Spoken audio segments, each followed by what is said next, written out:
Let's jump into this Marvel Future Fight content.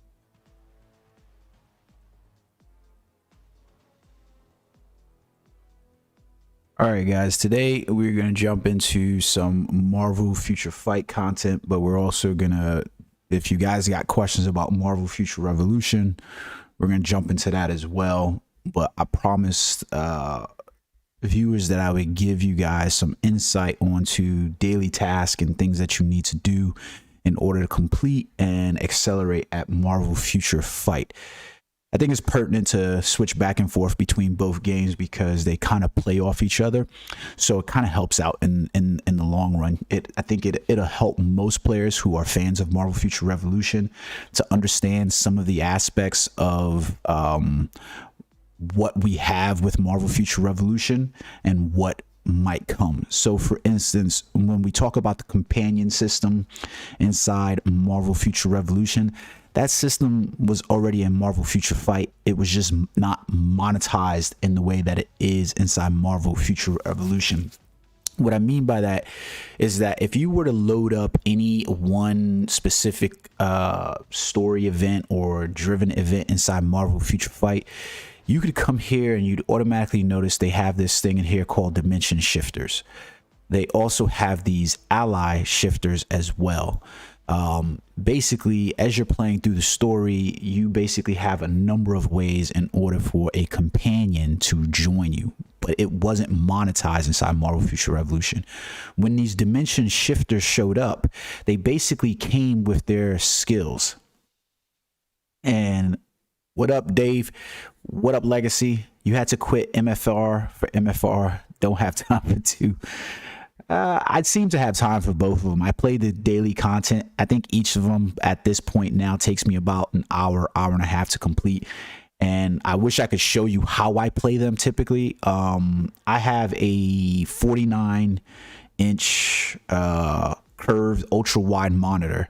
Unfortunately, it doesn't really show well on YouTube, and I still haven't figured out a way to get it going. But I basically have both of them up at the same time, and I'm playing both of them. It takes me probably about an hour and a half to complete everything inside each of them. So I don't know if that's, but I play mostly on emulator, so that's the cool thing about it. And then I can finish up any little odds and things here and there. But the companions basically inside the system for Marvel Future Fight, they were there inside Marvel Future Revolution. So like, I'm going to show you guys this real quickly. You have two things inside here. You have your dimension shifter, you have your ally shifters, and then you have your other companions, which are the players that, you know, like your friends players. And these friends can join in and they can support you. They basically provide assistance. But notice the thing that I'm pointing out here with this, these were not monetized inside Marvel Future Revolution. And I'm going to show you this now. This mutual enemy is going to happen too quick for me to really show it to you. So I'm going to do a twisted world. And Dave, this is important for you guys because basically the easiest way for you to realize what it is that you need to accomplish on a day-to-day basis inside Marvel Future Fight is literally this list right here. This is your task list for the day. And these are the things that you basically want to complete inside the game so that like on a day-to-day basis, so that way you know that you're maximizing rewards. As long as you're doing these events and completing this checklist to the best of your ability, then you're on the right track. That's where to start. The game literally has given you a funnel to say, do these things. The things outside of them are going to be like, can you complete them or whatever? No, you can't refresh your heroes inside World Boss. You absolutely cannot, and I'll explain that to you. So let me show you guys this companion system real quick. I'll do it by doing the Latverian champion mission. Yeah, so I want you to notice that the dimension shifter is over here, but I can select any one of these companions, right? Yeah, you do need that list inside MFR. They have it, but it's not the same, right? You do need this, like, these are your companions right here. So let's say I select Wolverine, right? And I start that mission. Basically inside here, watch, you can see what's going to end up happening, right? Is that at the beginning of the mission, I'm going to get notified whether I have a dimension shifter or ally shifter that comes in. And if not, you know, then it isn't there. I'm going to show you how to build characters, Dave, so that way you understand that stuff. So for instance, right here, I had no dimension shifter, but you see Wolverine is sitting over here. I can call him for assistance the same way I would summon a companion, right? And you can't see necessarily what's going on the screen. So let me see if I could turn it to Cersei. But you see Wolverine is basically following me around in game right now. He's there, he's helping, he's supporting, he's doing everything that he needs to do in order to be there. He's on a cooldown timer though, and you can see the countdown going. So when that countdown goes and it finishes, Wolverine is removed from the battle space, and that's it. I no longer have Wolverine. He's got 11 seconds left, he's doing his damage, and that's it. You see what I'm talking about, guys? That's a companion. That is legitimately a companion, right? Because that companion's doing what he has. Here goes the thing. That is not monetized inside Marvel Future Fight. That companion system is not monetized inside Marvel Future Fight. And there's 3 layers of companions inside Marvel Future Fight. There's your friend's assistant hero that you can bring in. There's your dimension shifter hero that can come in that you're also rewarded for if they show up. It's random. And then you have an ally shifter that can also come in. Each of those are companions because they're jumping in and they're providing assistance for about the 30-second time period. So it's interesting to say the least. So let me explain to you guys how to optimize your heroes. Okay, so in terms of like, and this is why I want to put out to you guys, like, Marvel Future Revolution, yeah, your VIP level definitely increases. Like, you can see my VIP level up here is where we at.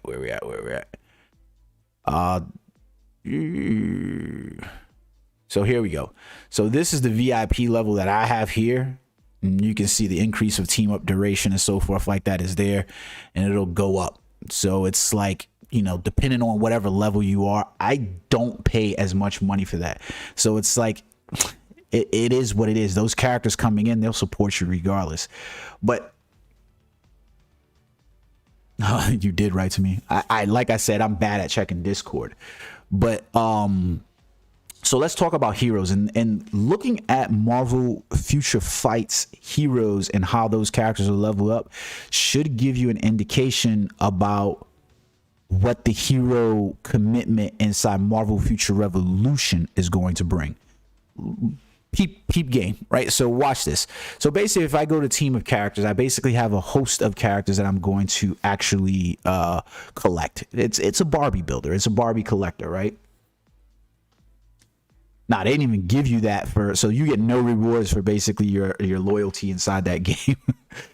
How much money per VIP level? It's not necessarily, well, I guess it is money that you're looking at, but it is like the terms of your crystal purchases. So for instance, let me go back out here.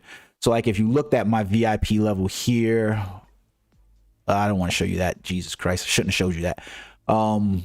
Your VIP level, you can see I basically need like another 105,000 crystals in order to get to level 15. So, you know, it's dependent upon your total number of crystal purchases that you make. What up, Hef? So watch this. I mean, let me go back to showing you guys these heroes, and stick around because most of this content that I'm gonna be showing you guys is going to be germane to Marvel Future Revolution as well. It literally is going to give you the blueprint for how Marvel Future Revolution is accelerating in terms of content that is pushing out there. Because if you notice, I just showed you the companion system inside this game, and you can see inside Marvel Future Fight, the companion system's already here. We just don't have a monetization put on the companions. We have 3 level of companions inside Marvel Future Fight. So when I tell you guys, for instance, that the importance of the certain skills that you have for your character, this is the reason why I'm telling you your skills are important. So if you look at your character, you go to your character, pull it up, and it's the info tab right here. Across here, it's going to give you some kind of indication about what the skills are per character, right? So like, for instance, we go to details, right? And underneath details, you can see what stats are available to each of your characters. So I want you to pay attention and notice something. When they added the companions inside there, they added some of the stats from Marvel Future Fight that were already in the game, if you notice, right? So if you look, I basically told you there were a few stats that were going to be important, right? So ignore defense basically is defensive pierce, your cooldown duration, all right? Then your attack speed, critical rate, crit damage, and then we have your dodge. I guarantee you that over the life of this game, those stats, or of Marvel Future Revolution, those stats are going to be important. And what you're looking at doing is maximizing the stats, because here goes the really cool thing is that if you were to look at, let me pull this up real quick for you guys so you can see it. If you were to look at the max rates, for instance, for Marvel Future Revolution, these are the max rates for stats inside Marvel Future Revolution. They're going to look very fucking similar to you for the max stats inside of Marvel Future Fight. So for instance, if you looked at dodge rate's max cap is 75%. You look at critical rate, the crit rate is 75%. If you look at crit damage, it is 300%. But here goes the thing about Marvel Future Fight. It's 200% in Marvel Future Fight, but there are some characters that will cap over at another 100% additional for 300%. The defensive pierce is going to be 75% inside the game. It's literally there. A lot of the stats that are in this game are literally encouraged inside Marvel Future Fight. So it's really interesting in that. So now I'm going to explain some things to explain. So this window these windows might look familiar to you guys because it's literally showing you, if you went to your character, it's all of the various things, right? That's listed there. You can legitimately tell how your character built, how it's leveled up, and so forth. So let's take a look at this window, right? So basically, if I go down here, character gear is going to be a window that you're not really going to be familiar with in terms of understanding, because there's nothing in Marvel Future Revolution to kind of, semblance character gear, except for everybody gangsta until Marvel releases Thanos, Jean Grey. Yeah, because they fucking love the three of those characters, don't they? Everybody's gangsta until Jean Grey ends up inside Marvel Future Revolution, because she will be made the most OP character there is. So the similar nature in terms of this would be your battle badges. Basically, Uru in this game is essentially the same thing as what you're looking at. These are pretty much the last thing I equip on a character inside this game, though, however, because these are what's going to top off, is what I like to say, my stats. You're going to level up your skills, and this was something that I felt like they did inside Marvel Future Revolution, but this is where I complain a little bit. Like, each of the skills inside Marvel Future Revolution has a stat inside of here, basically like the skills, provide some kind of bonuses and so forth like that, but they didn't really add something in here. They should not be added. I want them to be added. They didn't really, I really want those characters to be added to the game. The thing that they didn't add inside this game was literally your passive skills. Your passive skills are basically taking on your what do you call it? These are basically what's inside your enhanced potential, right? Is these passive level skills. So they've given you about 3 of them. Red Star T2 companion soons. That's the fucked up part, is those red, every time you see a star in that game, red stars are coming. Like, just you wait, red stars are coming. Red stars. Name a game that has a Marvel title that had stars that didn't add red stars inside of it. So what you want to do is you want to max out these stats, specifically the 3, 4, and 5 skill. Those are always going to be the ones that's used, right? Always, bro. Always. So the one thing that you can skip over inside this game is type. It's going to provide you incremental adjustments for against types, but you don't really want to focus too much. The next thing, Dave, like I looked at your characters that you had in the list, and some of the things that you were missing out on were these these ISO 8 equips that you had. Basically, you have these set bonuses. You want to click on the set bonus tab, and you want to auto set the change. But you want one of these three. If you don't have one of these three, then you're wasting it. Like the rest of these are pretty goddamn trash. Don't use any of those. So use one of these three inside here.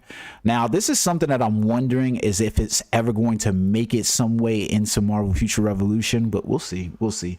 But basically, you want to roll one of these three inside here. Optimally, you want Power of Angry Hulk, number 1, Overdrive, number 2, and Hawkside, number 3. That's basically how you want. And you can see that they're adding a base overall amplifying stat for your character. So like for me having Power of Angry Hulk and having the accompany ISO 8, I can legitimately increase my attack speed, my basic attack, my defense, my crit rate, my ignore defense, and then when it activates, I have a increase of 40% in there, and it's on a 40-second cooldown timer, right?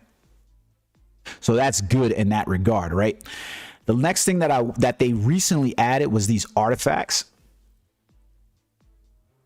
Couldn't activate the Angry Hulk one. Yeah, it's gonna get expensive to roll for those. It's one of those things you have to play with. You sent this system to Netmarble 100. This is, you know what, if I'm being honest with you, that should have been the core system. The core system, if the core system looked like the ISO 8 system inside this game, where you could equip the cores and get activated effects inside here for those cores, this would have been far better than the core system that we have inside Marvel Future Revolution, because the core system inside that game sucks dick. I feel like the only reason why they named it the core system inside that game, because if you notice, the colors looking pretty familiar, aren't they? The only reason why they called it the core system is because they wanted to make some kind of difference between Marvel Future Fight. Because remember, when they announced Marvel Future Revolution, the big thing on a lot of players' minds was, is Marvel Future Fight going away? And Danny Koo is the lead person for both Future Revolution and Future Fight. Kind of makes sense to you guys, you know what I'm saying? Like, read between the lines on a lot of shit. You really have to read between the lines. Dave, this is pretty goddamn important, so you definitely want to get, like, if you're leveling up any character, once they start hitting level, tier 2, these ISO 8s, this equipment is pretty damn important. Like, you can see these stat amplifiers inside here. You need to amplify those. It doesn't even make a difference if you equip one of these ISO sets in here, as it doesn't make a difference if it's 1-star, 2-star, 3-star, 4-star, or even red starred. It's important because it'll get activated and that set effect will increase depending on how many stars the ISO have gained. So like if you have a 1-star physical attack Uru inside there, that will increase as you level those up. So it's important just to get facilitating ISO on there. And those ISOs are pretty easy to come by, and I'm going to show you how you acquire them. Where the fuck did I go? Okay, so here we go. So next up is we have custom gears. And this is something that I 100% see coming to Marvel Future Revolution.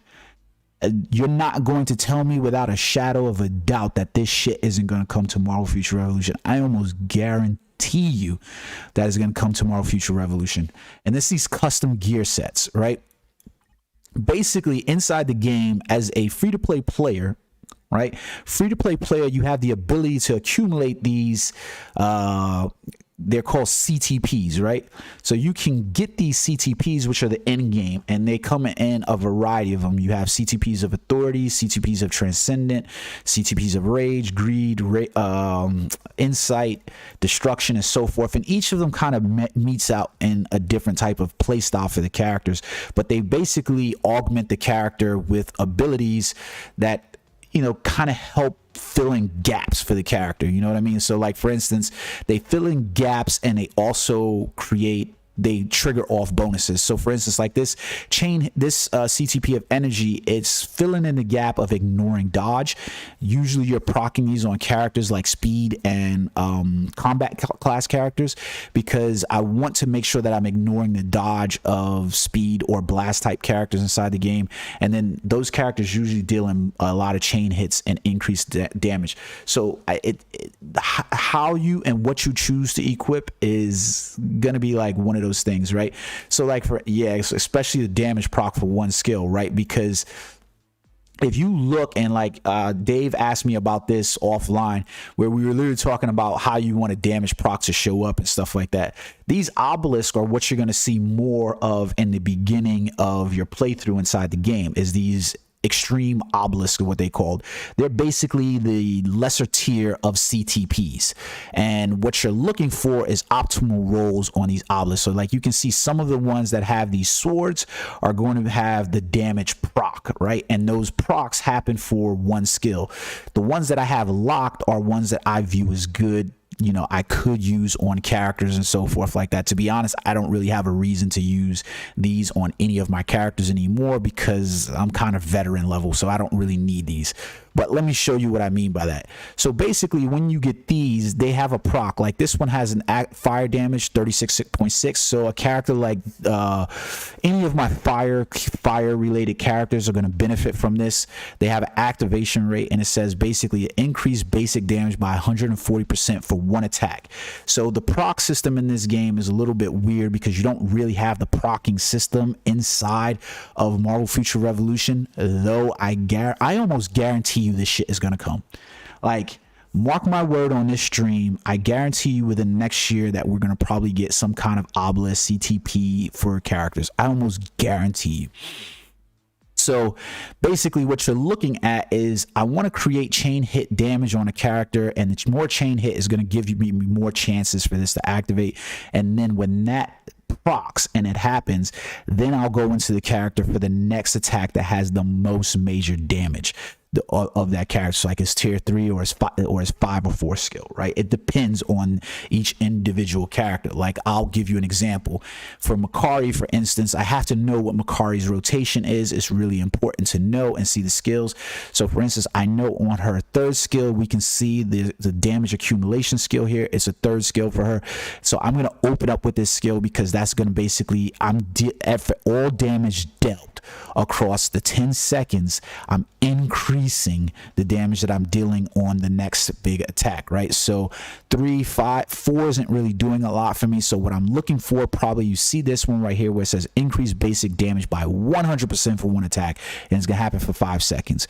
So more than likely I want to hit that skill, proc it on the 4, so that way I can then hit 5. This also comes into knowing how your character plays, though, right? It's not as trust me, it's not as fucking complicated as it sounds, but it is what it is.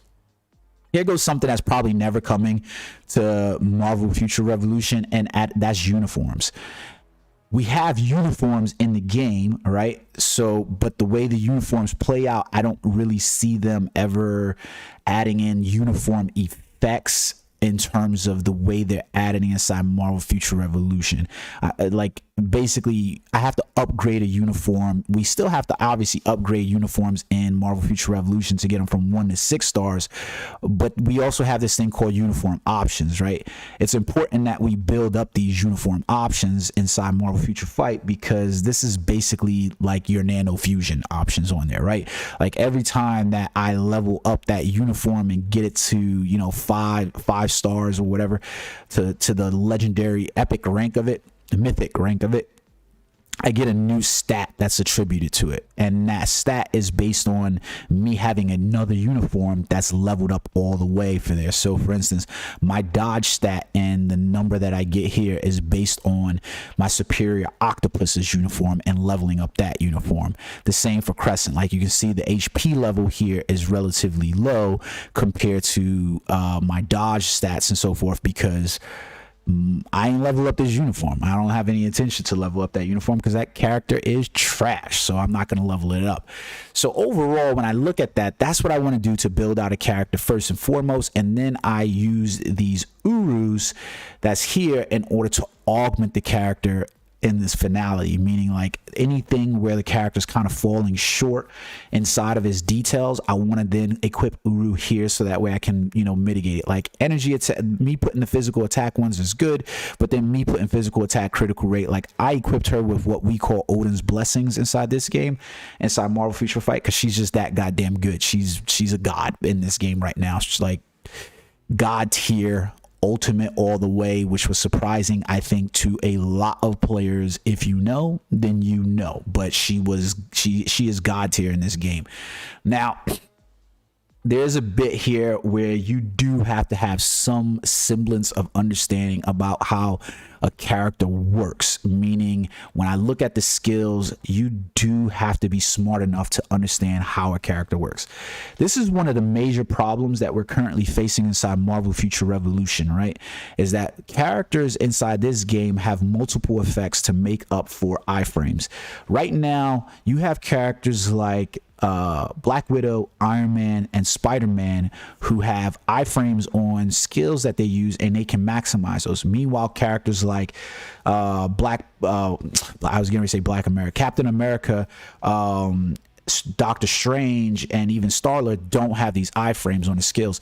And it's something weird too, because there's no indication of where the iframe is inside the game. You just have to be able to play the character to know the character has an iframe. So like there's iframes on Iron Man's spinning blade, I believe it is, which you call it automatically gets invincibility when she's invisible, so you can't really track her, target her, or anything like that, so she has invincibility. Well, they make up for that in different ways inside this game by giving characters like guard damage, immunity, super armor, and things like that in order to mitigate those. That's something Captain America needs. Like looking at Captain America inside Marvel Future Revolution, he needs an iframe, he needs an invincibility frame, he needs a way so that way he's not targetable during some of his skills, something so that way he can protect his guard damage. So he does have that one proc for the shield of what is it called, Sentinel of Liberty, but it's not enough. It's not doing anything necessarily like to protect him. So like when I look at a character here in the game, you can notice like when a character makes movements and stuff, like, so you can see that red X that's in the middle of the screen. That lets me know that that character is in iframe at that time. So anytime I'm playing Makari, I know that if I summon my 3 skill, she is pretty much safe during the entirety of her 3 skill. It's only in the last 2 to 3 seconds when that iframe is gone, she's up in the air and she's no longer safe. So I know for me as a player that I'll let that skill run up until that point, and then I need to move out of that skill. So you can see her 4th skill has iframes as well, and I can see where that iframe ends. It's all the way throughout the entire skill she has that iframe, so I don't need to worry about anything else. So I can cast 3. I know I need to get out of the animation by the time she comes out of that and move into the next skill. That's the way it works. Now I can go into 5 and I can see where her iframe exists as well. And you see that she's basically safe the entire time in her 4th and 5th skill, and 75% of the time inside her 3rd skill. So I basically cast 3, let it run, roll into 4, roll into 5. That's basically the way it works. Now there is a bit of a change inside here inside the game, because this is one of the reasons why Doctor Strange sucks inside Marvel Future Revolution, and I'll be 100% honest with you. He has this inability to cancel out of his skills. Meaning if you cast some of his top tier skills like Gateway Launch, for instance, right? Let me pull up Marvel Future. Here we go. So let me pull up Doctor Strange and his skills, right? So for instance, if I was to use Gateway Launch inside this game, Doctor Strange will literally, once he casts this animation, he's essentially locked in the skill. It will follow a target around, but your ability to actually use your dodge to cancel out of that skill are really fucking low. If you cast your ultimate skill in here, you are stuck in the animation. Like 100%, you are stuck in the animation, and anything that happens on the screen, whether the people are affected by your ultimate or not, you are 100% open to attack. It sucks in that regard, right? Whereas opposed to if I use something like Circular Shackles, Ring of Repulsion, they have fairly quick animation speeds. Same thing with like Book of Ashanti and Tower of Mandalas. I can quickly cancel out of those skills. They might not actually, I can cancel, but the skill is also canceled, at least sometimes anyways. It's really weird inside Marvel Future Revolution. It's not balanced. So that's what I'm looking for inside here. So when can I actually cancel? Now there's a couple of things that you're looking for when you're playing through a character inside here, and that is basically looking at when the effects actually go off, right? So this skill right here is basically just for me to get the damage accumulation to occur, so I can literally run from 3 and then automatically run into 4 and see when the application happens inside here. So when I go 4, I see the application of the skill immediately happens. It's just a stun effect. That's it. That's all we have for it. And then when I roll into 5, I can see what the skill is doing. Typically, I'm going to let that whole 5th skill play out because of the chain hit damage. Is that like, I kid you not, it is pretty that simple. I always laugh at the fact that people don't seem to understand how to play the combos. And if you notice with characters like Black Widow, with Spider-Man, and with Iron Man inside Marvel Future Revolution, players are starting to understand these systems with those characters a little bit more. So like there's a combo system to playing Iron Man inside the game. There's a combo system to playing Black Widow. There's a combo system to playing Spider-Man. While other characters like Doctor Strange, Captain America, and even like Star-Lord and Storm to a certain degree, they don't really have a combo system enabled inside there because there's no iframes, there's no skill, there's no animation skill cancels and so forth. So they're open to attacks a lot of times. It's just a weird thing inside there, right? So we basically want to build those characters up in that way. That's essentially how you build a character. It is very simple, very straightforward. There's like not a lot to say there. Like even if you look at the skills, they basically tell you everything that you need to know inside there, so that way you can see them. Like I know the only thing on this 4th skill that's applying to enemies is stun. So all I got to see when I'm actually practicing the skill animation is to see when that stun applies. As long as it happens at the beginning of the skill, then I'm good. I can cancel out of that skill. When I go inside here, I'm looking for when that paralysis is going to apply and when I get my invincibility. It's 5 seconds. It's going to happen at the beginning of the attack. That increase of the 100% for attack is going to happen really soon, so I'm looking for that to happen, so that way I can then cancel maybe into her awaken skill, which is what we didn't show. Really simple. And there's a really good website if you don't know Marvel Future Fight, and you're just like, I don't want to spend the time to do this. Let me see what it is. Character rotation. What the hell? I can never remember the name of the site, but here it goes right here.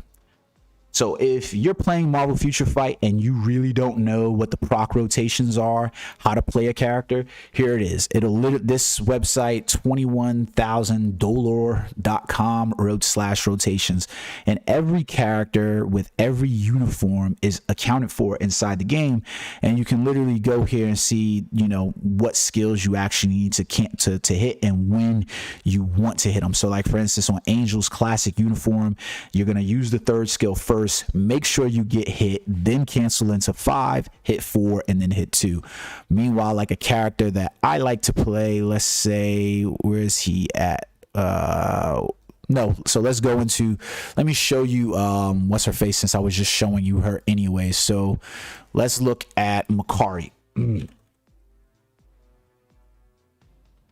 Oh, did they not include Makari yet? Yeah, they haven't updated from car yet. That sucks, dingleberries. I was just showing you how I was hoping. So it'll get updated. Like, these guys are pretty good at updating the characters on this website. I'm not sure who maintains this page, but it's pretty decent. Like, if you looked at it overall, like how the characters, like you see Blue Marvels is really simple. It's a 5-3-4. That's it. That's the rotation. Cable has like a really, like, it looks complex, but it's really simple than that. Really simple. So like even Captain American Sharon Rogers, she's in here. She has a really good animation. So go on this website if you're looking and you're literally confused about how the proc effects and things like that work. But otherwise, in a sense, that's all you need to know about characters, and you'll eventually gain better understanding of how these skills and things like that work in here. You're as a new player, you're probably not going to have access to these as quickly as you would want, but they'll come. They will come, because the really cool thing about Marvel Future Fight is that we did have this back and forth tussle with them for years, where we had obviously the complaints that players are having right now with Marvel Future Revolution, and we were able to complain about certain things and say, hey, you know, I want this, I want that, I need this, I need that, and you know, you guys are overpricing this, you're overpricing that. And they did add in check-in rewards and things like that. So like if you look at your 28-day check-in, every month now, every player is guaranteed at the very minimum an RNG chance of getting a Dimension chest. Every player is guaranteed a RNG chance at getting a Odin's Blessing.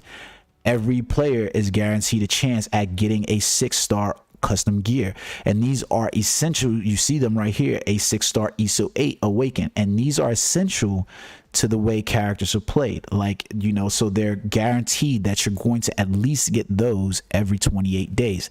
They also add in these check-in rewards, so that way you're getting materials that are needed to level up a character, to get them from 1 to 8. So I'm going to show you that, Dave, because you asked me about that the other day. I'm going to show it to you with Cersei, because yeah, she's here to level up. So in order to get a character from level 1 to tier 2, it's pretty self-explanatory, right? You level up, you either use a mega rank up ticket or you level up all the gears. To get a character from tier 2 to tier 3, a little bit different. You end up having to enhance potential, right? Well, first you have to hit the barrier where you unlock potential, and an only way for you to do that is for you to play with the character inside World Boss Ultimate or World Boss Legends. You can, if you play inside World Boss, where are we at? Where's that?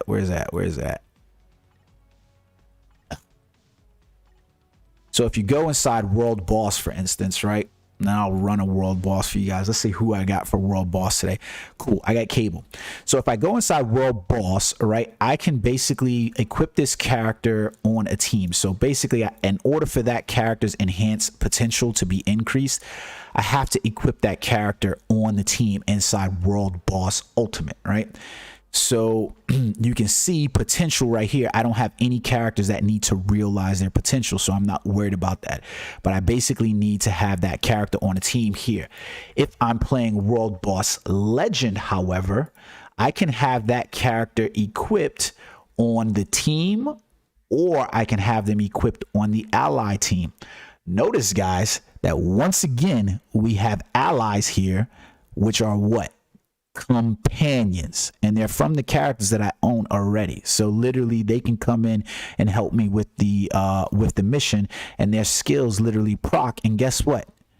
It tells me exactly what skill they're going to be using in the game. Like, it literally tells me. Does this not look familiar to you guys? Like, legitimately, this is exactly how it looks inside Marvel Future Revolution.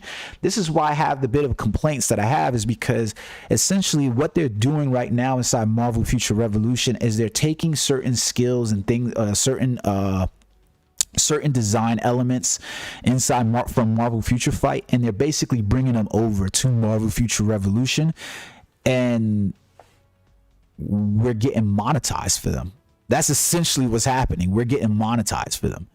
So the companion system inside the game, you've seen in multiple areas where I showed you companions play out, and we're not monetized for their use inside Marvel Future Fight at all, but we're monetized for them inside there. Like, basically, I get my, you know, Adam Warlock. He comes in the game. He provides me a passive stat for coming inside and helping me in the raid. And then he also has a skill that he triggers inside of the game that he summoned with every now and again as I'm attacking. And he literally pops up and does that. And guess what? I don't have to click a fucking button for it either. Like, I'm showing you guys this, and this is the reason why I titled this stream Marvel Future Fight and Future Revolution, because I want players to understand, and I don't imagine any whales are going to be watching my video, but I want people to understand, like, some of the systems that you're talking about paying for inside this game literally are free to play in other games. 100% free to play. So, and I want you to see how this essentially looks like. This looks like what do you call it? This is just the raid. There's no different, right? So like Cable's inside here, I have to clear certain levels. So for instance, we don't have this inside Marvel Future Revolution, but it's something that I could see them implementing, where we basically have a ladder tier system to climb, and as we climb we get rewards. But notice what the rewards are inside here. We get materials that are needed to help out increase characters and other bonus materials, and they have the chance of dropping all of these items in the game. Like if I go inside here and I collect this chest, I have the ability to get CTPs, I have the ability to get comic cards, I have the ability to get the ESO 8 and the Uru that I'm needed, along with materials inside here. This is basically, you know, the replacement to the specialization system inside that game. That specialization system is the trashiest shit that I've ever seen implemented in a game. Like, I hate that shit bar none. So watch how this basically plays out, right? So who the fuck did I just choose? I'd probably die with him on stream. You know what the funny part is? Watch me die with him on stream. I want you to peep Doctor Strange, since I'm playing as Doctor Strange, right? So I'm going to set up the ally team inside here. These are the allies that I'm going to bring into battle, aka companions. I want you to watch the screen so that way you can see the companions actually come in. And I didn't pay for any of these companions. I didn't have to collect shards for any of these companions. I basically leveled them up as my Barbies, and that was it. I get to use the companions. Like, how we got the companion system's fine, design implementation wise, because there is a free to play route for it, but I'm not a huge fan of it, if I'm being perfectly honest with you guys. I'm a little salty about it because I know where the system comes from and I know what it is. So Cable represents a character inside the game for me that I can fight. He's part of the Mutant Alliance or whatever. Cable would be really cool to see inside Marvel Future Revolution. I'm dying to see him there. So basically, when I'm inside here for Cable, watch this shit. I'm gonna use my Doctor Strange, set him up, images of icon. Notice that he had a goddamn iframe on his skills inside here. Doctor Strange is so damn easy to play inside this game because he's damn near unkillable, and literally you just have to rotate between his skills.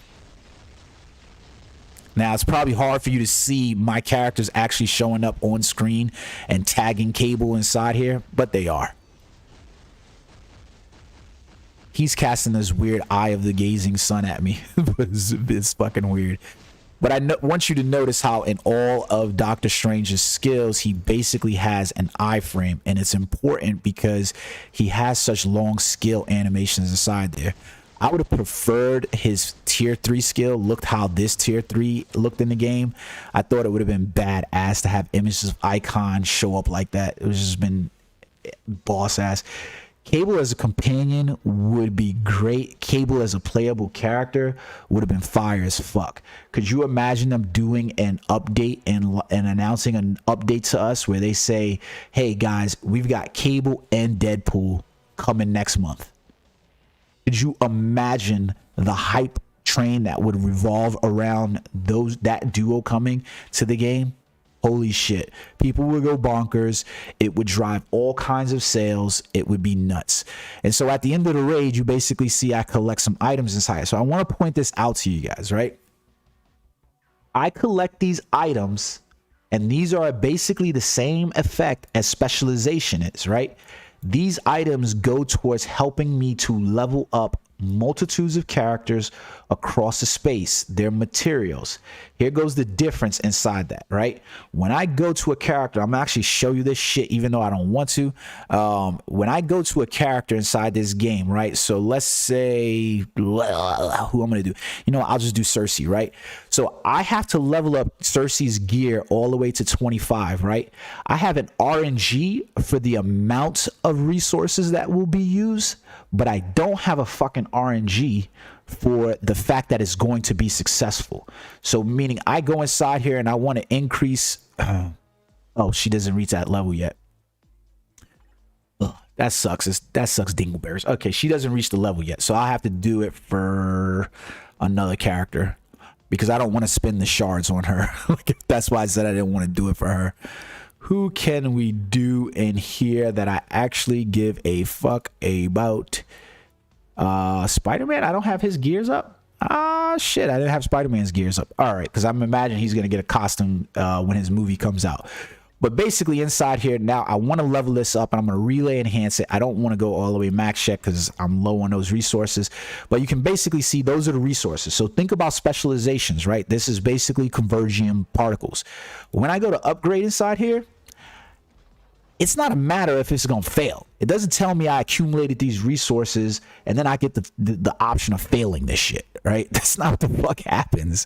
It literally, I 100% progress. The only RNG here is how many resources is going to take for me to level up.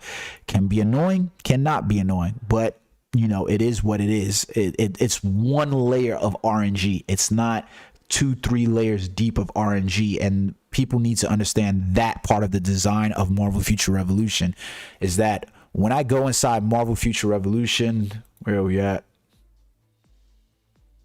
And I go to my hero specialization, I'm dealing with 2 layers of RNG inside this system, right?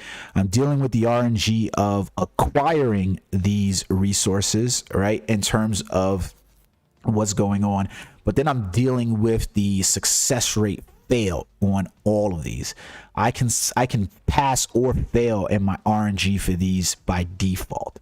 Like that in a sense is annoying. I can't tell you how many times I've failed at this one now. I've failed so many times at this that I've essentially stopped playing multiple runs of raid. It is that annoying. Like when I say I failed at this, I mean I've failed at this more than 10 times, probably more than 20 times if I had to really guesstimate inside here.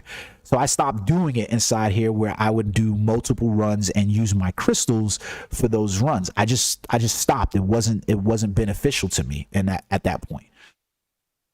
So yeah. Now, how do you obtain all those materials? As a new player inside this game, you can obtain these in a number of ways. All right. So, and this is why I say all you need to do inside Marvel Future Fight in order to understand this is jump inside this, this task list window right here. And this task list window says everything that you need to do in order to level up your characters. Everything is in here. I'm not kidding you. Literally everything you need to know is inside this system. As long as you're doing this system, then you're probably most likely going to be able to acquire rewards. Like if I go to Dimension Mission, I'm going to be able to require hidden rewards. See those? Those come with hidden reward tickets as long as you're using hidden reward tickets. I'm also going to be able to collect comic cards, custom ESOs, equipped ESOs, more. And then on top of that, I can set up here where I can collect character bio shards inside this list. These are support character lists and so forth. Like you see, it's the support characters.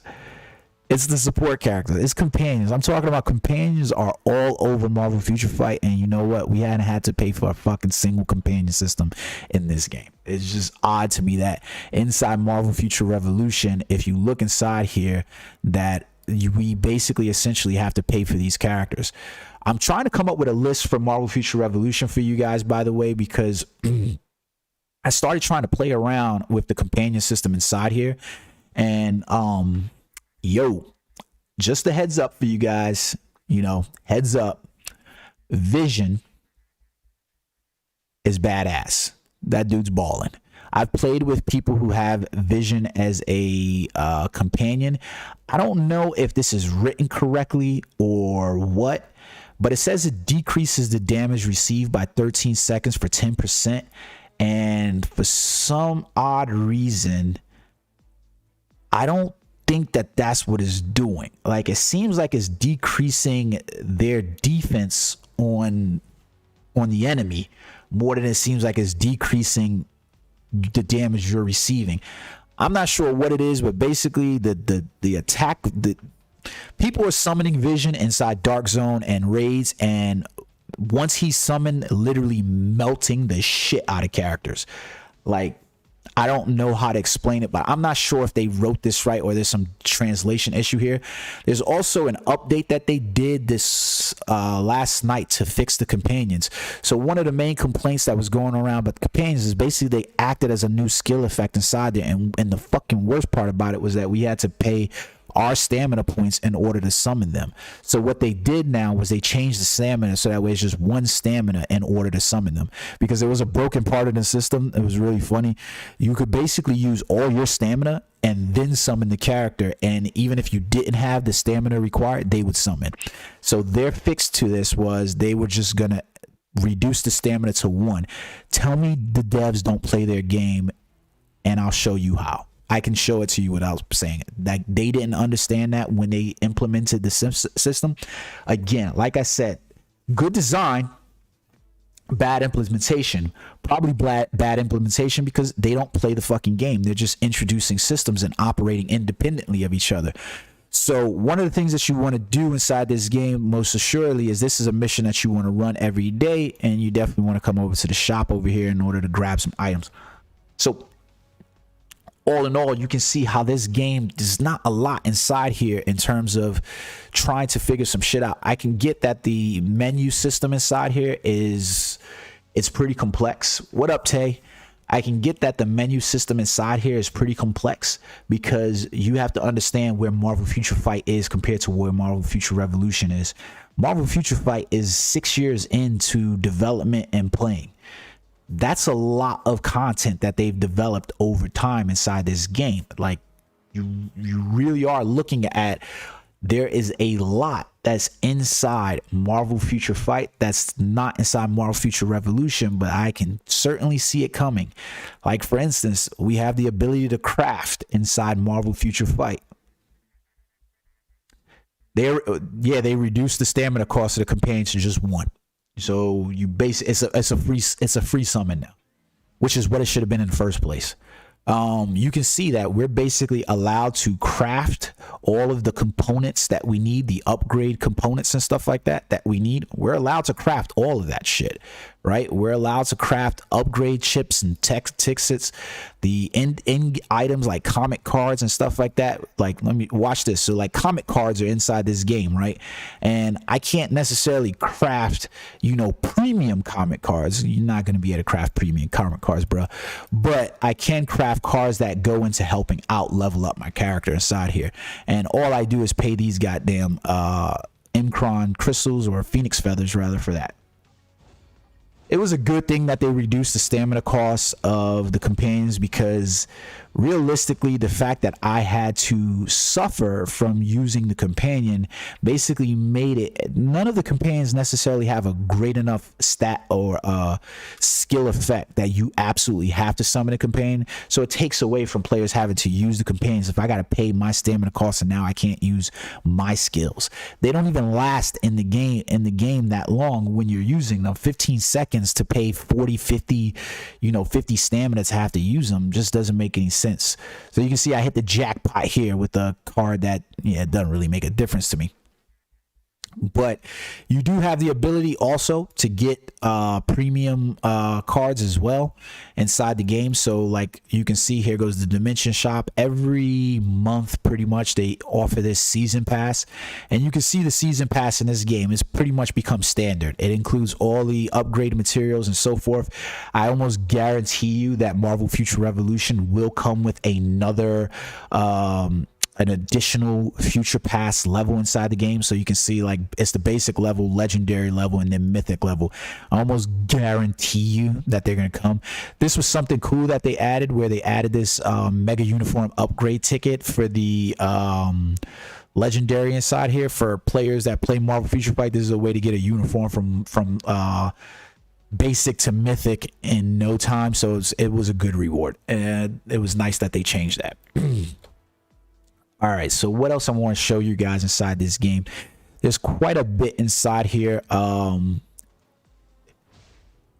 It's really weird, because every time some new system pops up inside Marvel Future Revolution, I'm literally looking back at Marvel Future Fight and going, yeah, We already have that in Marvel Future Fight. And guess what? We didn't have to pay for it either. The companion system is the biggest one for me right now at the moment. I want to make a comparative video to kind of like explain this to people, because it's really weird how we have companions inside Marvel Future Fight and we didn't pay for them at all. You have, like I said, ally shifters, dimension shifters, hero assist, and you know, team allies for the various game modes, and we didn't pay for any of them. There was no call. Like, all they're doing inside Marvel Future Revolution is taking systems from Marvel Future Fight and monetizing them inside Marvel Future Revolution. Tell me I'm wrong. And I can almost guarantee you in every aspect, like, if you don't believe what I'm saying, write it inside the chat. Tell me a system that's inside Marvel Future Revolution that's pay to win or not pay to win, and I guarantee you I'll show it to you probably in Marvel Future Fight, and you'll be like, oh, okay. Like, it's weird. It's odd. So it always boils down to one of those systems that I literally try to say to people all the time, and I'll consistently be an advocate about. For every game that's released that has a pay-to-win system, there's a free-to-play version of that game or more free-to-play version of that game that exists that you are just shitting on because it doesn't have all of the things that you're willing to pay for lesser in another game. Marvel's Avengers has everything that both of these games have inside of them, and people are bitching about it. They're literally comparing it to another game that isn't even the same kind of game. Guardians of the Galaxy is a good game, but it's a good story game. It's a good quick time event game. It is a good BioWare-esque Mass Effect level game, but it is not the same thing as building a game that has a multiplayer live service game. They are two totally different games, and I don't know how people are still comparing them. When Marvel Avengers got released, or before it got released, no problem, you can go back in the video and check it out, Dave. When Marvel Avengers was being developed, Crystal Dynamics wanted to make that game like they made for Marvel's Guardians of the Galaxy. They got told by Marvel Games that they wanted a live service game, and the only thing was that they had to push a story mode for when they released characters. Spider-Man is getting released November 30th inside Marvel's Avengers, and the only difference is that he's not a story-driven character because he's exclusive to Sony, because Sony owns the rights to Spider-Man. When they release Guardians of the Galaxy, it's being done by the same fucking studio. Eidos Montreal is the game that developed Guardians of the Galaxy. Eidos Montreal also helped out on Marvel's Avengers and helping developing that stuff. It's the same fucking developers, but they were given the go-ahead to use Marvel Guardians of the Galaxy and tell a story. So you can't blame these people for what Marvel Games is implementing, because you have to remember that at some point Marvel Games has a way in there. I sent you a friend request. Did you not get it, Dave?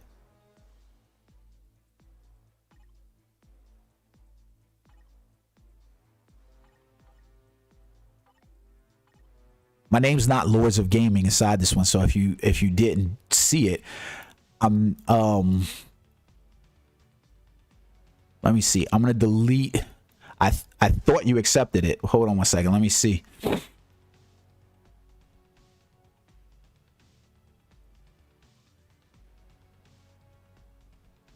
Exploding Yogurt, for real, bro? That's your name?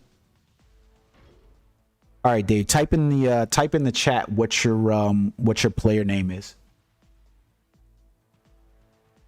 I know it was like Dave667676 or something like that. Like, type it inside the chat so that way I can send you the request right now.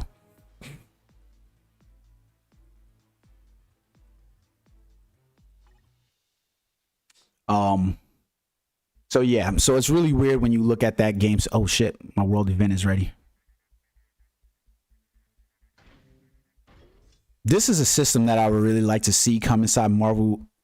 Okay, send me your IGN right now. Type your IGN in the chat.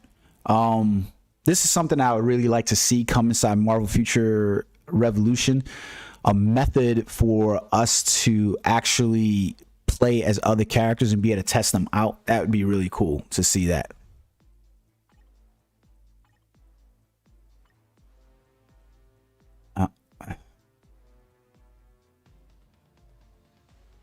Ah, excuse me.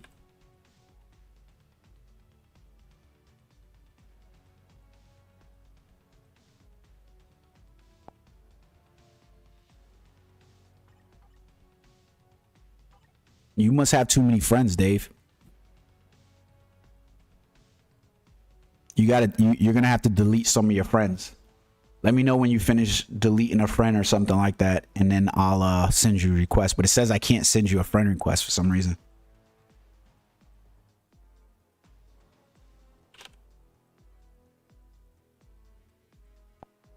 So see, I can see your account right here. I can look at your characters. I can see what you have and what you don't have. I can see everything inside here. So like you see, like you've got this improved strength. You got to re-roll that shit, bro. Like that that your friend list might be messed up. So you've got to fix this. Like the set bonus that you're using is improved strength. You need to re-roll that till you get Power of Angry Hulk or Overdrive on that skill. Your custom gear, you need to re-roll your custom gear because right now that's showing max HP and critical damage, which isn't bad, but that last activation stat, that's trash as fuck. So like you got to remove that one completely.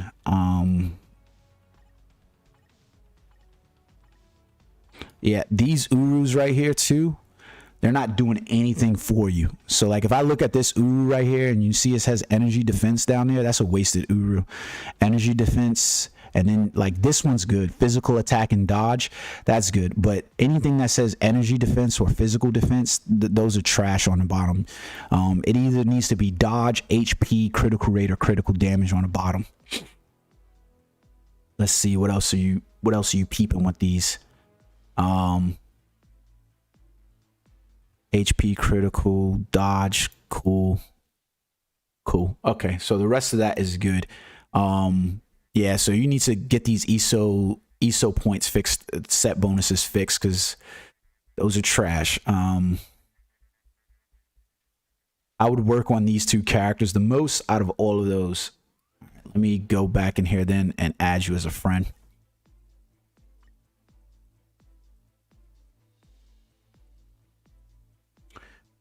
Dollar 966.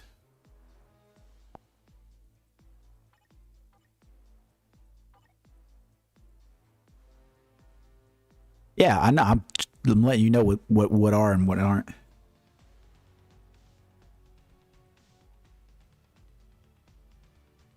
I see you, and why is it not allowing me to send you a friend request? Tell you what, Dave, you can see what my IGN is right here. See that? It says Jen Mori 04. Send me a friend request the same way I just did it. You see it says Jen Mori 04. So all you need to do is come inside here, go to your friends list right there, go to recommended, and then search by name and type in Jen Mori 04. So JIN MORI 04. And you see it. So Jen Mori 04, and then send me a friend request. For some reason, you're not popping for me. You're not popping for me, babe. All right, so that's that. Now I want to point out to you guys some ways that you can actually acquire characters and acquire really important things inside the game. Legendary battle is going to be one of those methods in which you acquire important things inside the game. So like for instance, Thor Ragnarok, underneath here you can see that there's a list of bonus rewards, and basically these premium cards inside this game are really important. So for instance, Legacy Marvel Future Revolution pointed out something, right, about the star systems. I want to show you guys those real quick. So if I go to cards, for instance, right, I want you guys to notice what's happening, and I guarantee you it's going to come even sooner than later inside Marvel Future Revolution compared to where it is now, because they basically took away their ability to monetize cards at a cyclic rate, because they've given us a free method in order to re-roll the exclusive stats on cards, right? Right now inside Marvel Future Revolution, they basically already have that stuff. So basically you can see like we were getting bonus stats and we had fixed option stats along with some random option stats.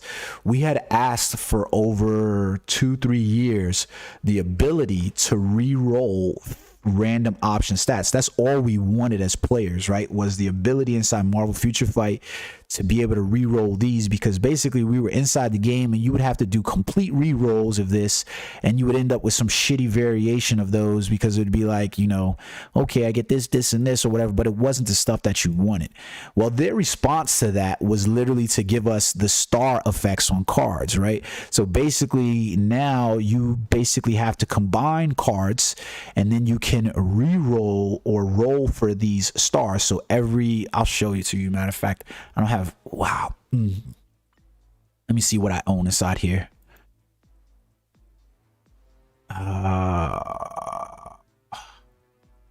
Eek. ECAD. Damn, I don't really have any good cards in here that I really want to re-roll, but all right, I'll show you this anyways. So basically inside here, I would have to craft a card, right? I don't think I can use these anymore. Yep, can't use those.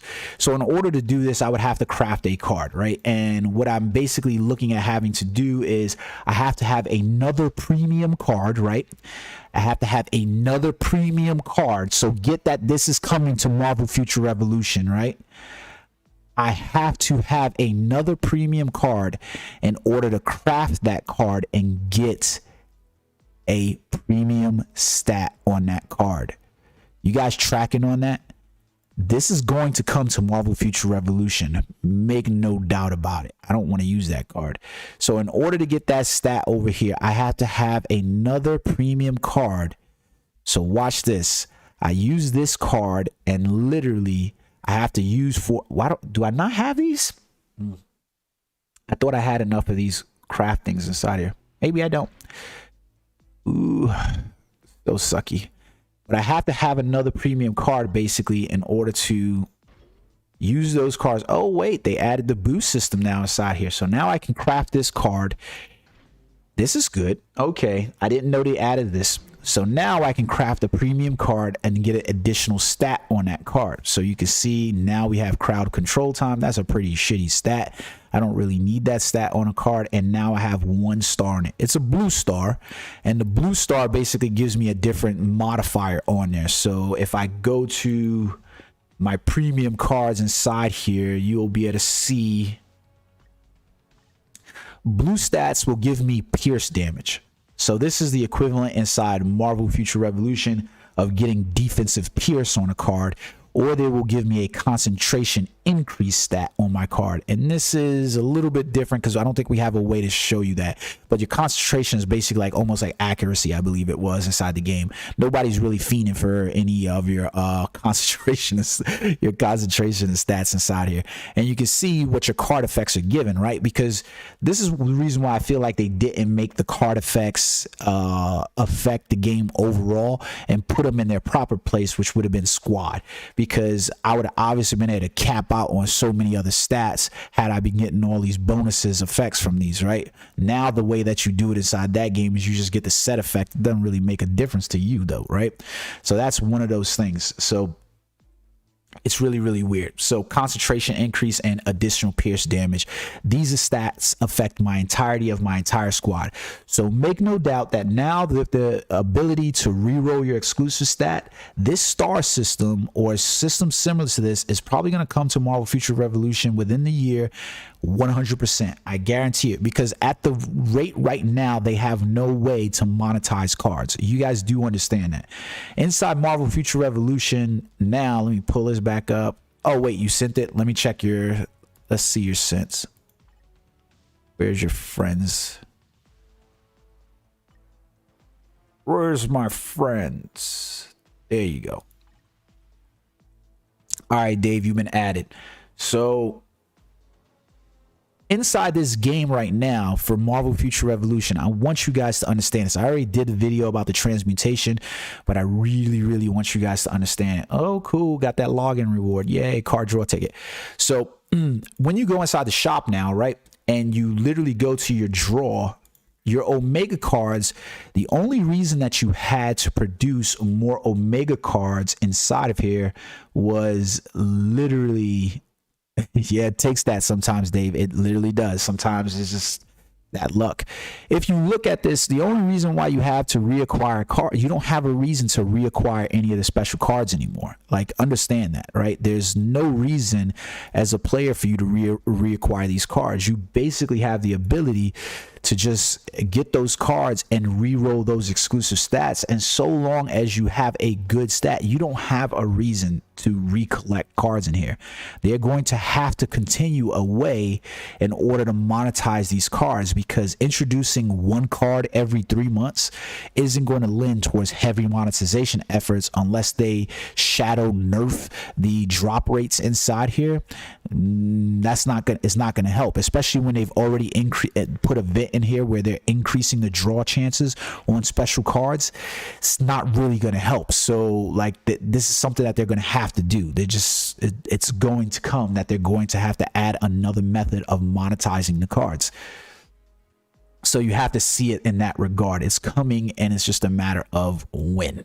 So it's really one of those weird things. But when you play legendary battles inside the game, this is a good way for you to obtain some of those high-end items. So like Dave, like I pointed out to you, that inside Thor's mission, you basically could get a premium card by just leveling up the Thor Ragnarok uniform. However you acquire the Thor Ragnarok uniform, whether you save up crystals, whether you decide to spend money on it and purchase it's completely on you. I'm not telling you what to do. I'm just telling you that it's an available method there for you to do that. That's all I'm saying by it. So those are bonus rewards across the spectrum, right, that you can see. Now when I go inside here and I look at some of the other rewards for this, like for instance, if I go to Executioner's Axe and I go for the completion reward inside here, I see that getting Loki's uniform up is also going to give me another premium card just for playing it. So as a free-to-play player, these are two of the aims that you should be moving towards, is like getting those comic cards, you know, because they're pretty damn decent comic cards. If you level up Hela all the way to her uniform, you can get a CTP of energy. So how you get it is up to you, but it's there for you to get it. And I always hate to say this to players, but you can do a game free to play. You just have to work towards those end goals in order to get them. It just is what it is. You don't want to play, so you got to work towards it. That's just what it is. Yeah, if you don't want to spend, there's no problem with not spending. Like, you're just gonna have to, it's just gonna take you time. And like, I know that it's not gonna take you a long time, because like I've said, beast mode in a matter of 6 months, beast mode gaming in 6 months was able to bring up his free to play account, 100% free to play account, where he can now compete inside World Boss Legend. And World Boss Legend is this is the in-game PvE content to be able to fight and clear Mephisto and Null. That's the in-game content for PvE. So he was able to do it in 6 months. 6 months. No reason that you as a player can't, because they give out enough crystals, they give out enough rewards for you to be able to do that. If you want to accelerate that time, then you have to spend. That's just what it is. The developers got to go home and eat, just like we got to go home and eat. So it is what it is, right?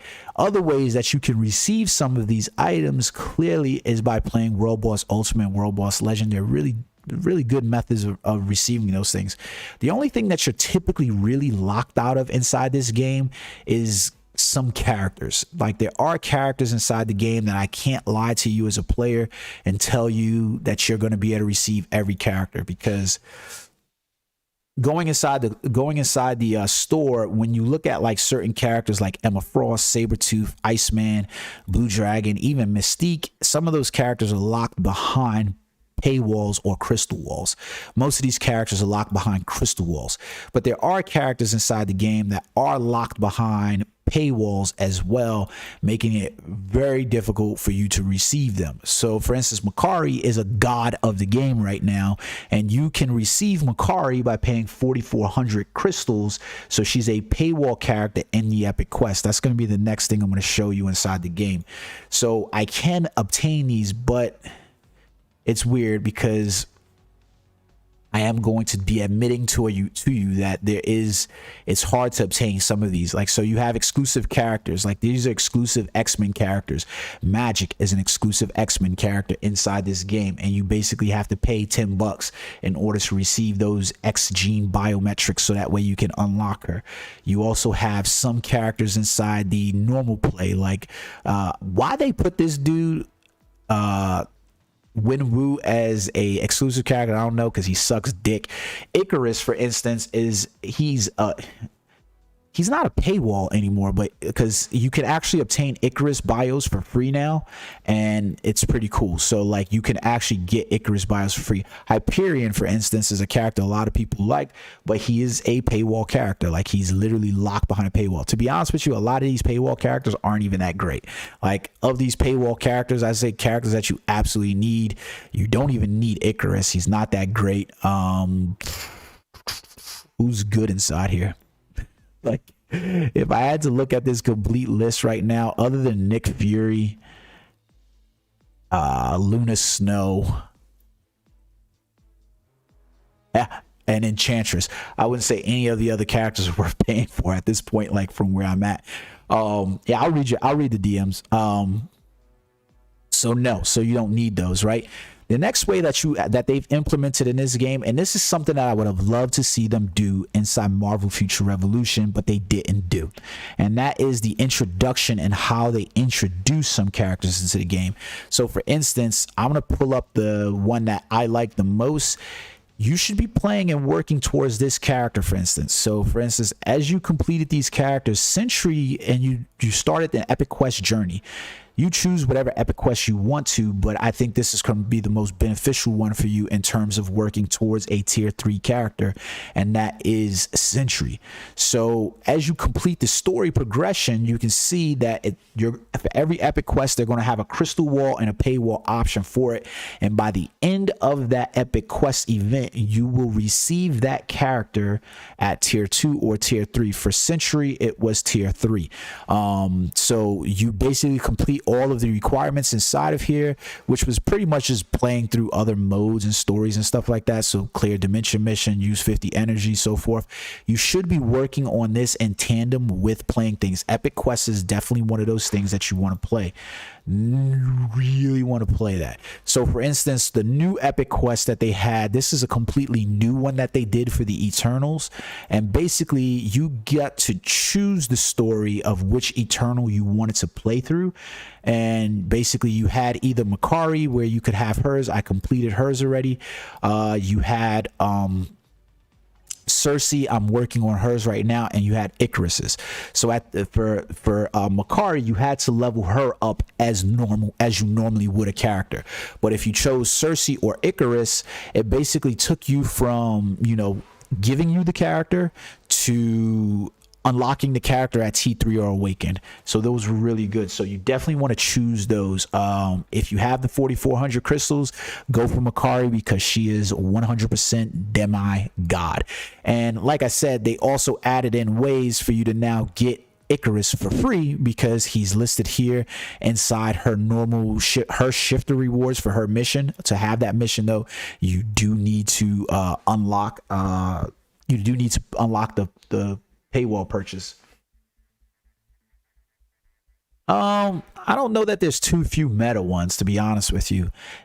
Because I think what a lot of people look at in terms of meta is subject to autoplay. That's what I'll say about it. And I'll point out something for you for that, for what you said there, Hef.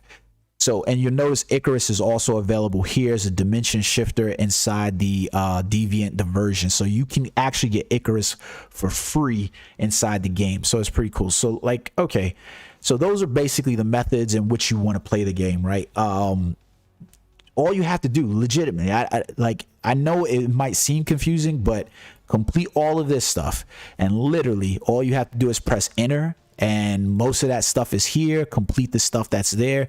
Heroic quests, these are good ways to receive free characters. You don't even have to pay for some of them, like, get up these characters are actually really good right now.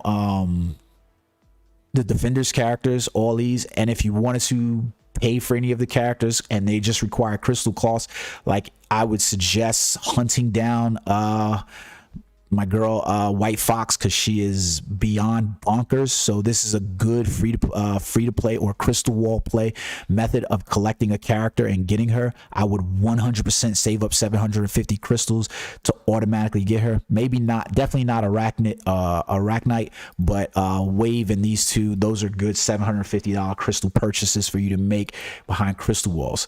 So that's what it is for there. Play your dispatch missions. You can collect a multitude of good rewards from this game that's going to go across. It seems difficult. It seems weird. It seems like there's a lot, you know, in terms of what you need to do. Yo, what's up, King? So, but realistically, there's just not... It's not that difficult. I hate to say it to players, but it's not that difficult. All you having to do inside Marvel Future Fight is click on these two windows right here and complete the events. That's it. Now, the one interesting place that you could go is the story mode, and this mode right here offers some really good rewards, but it does take some time to do. Bro, the amount of money I've put into Marvel Future Fight is way more than Marvel Future Revolution. I've got thousands wrapped up into, I mean, that's over, you know, 5-6 years though. I've got thousands wrapped up into that. Thousands. I'm embarrassed to say that. There's also some fun game modes inside here. Co-op play is a good way for you to receive really decent rewards inside the co-op menu for the reward count. Make sure you're playing these. And that's free. You just press start and then just let it cycle through all your characters.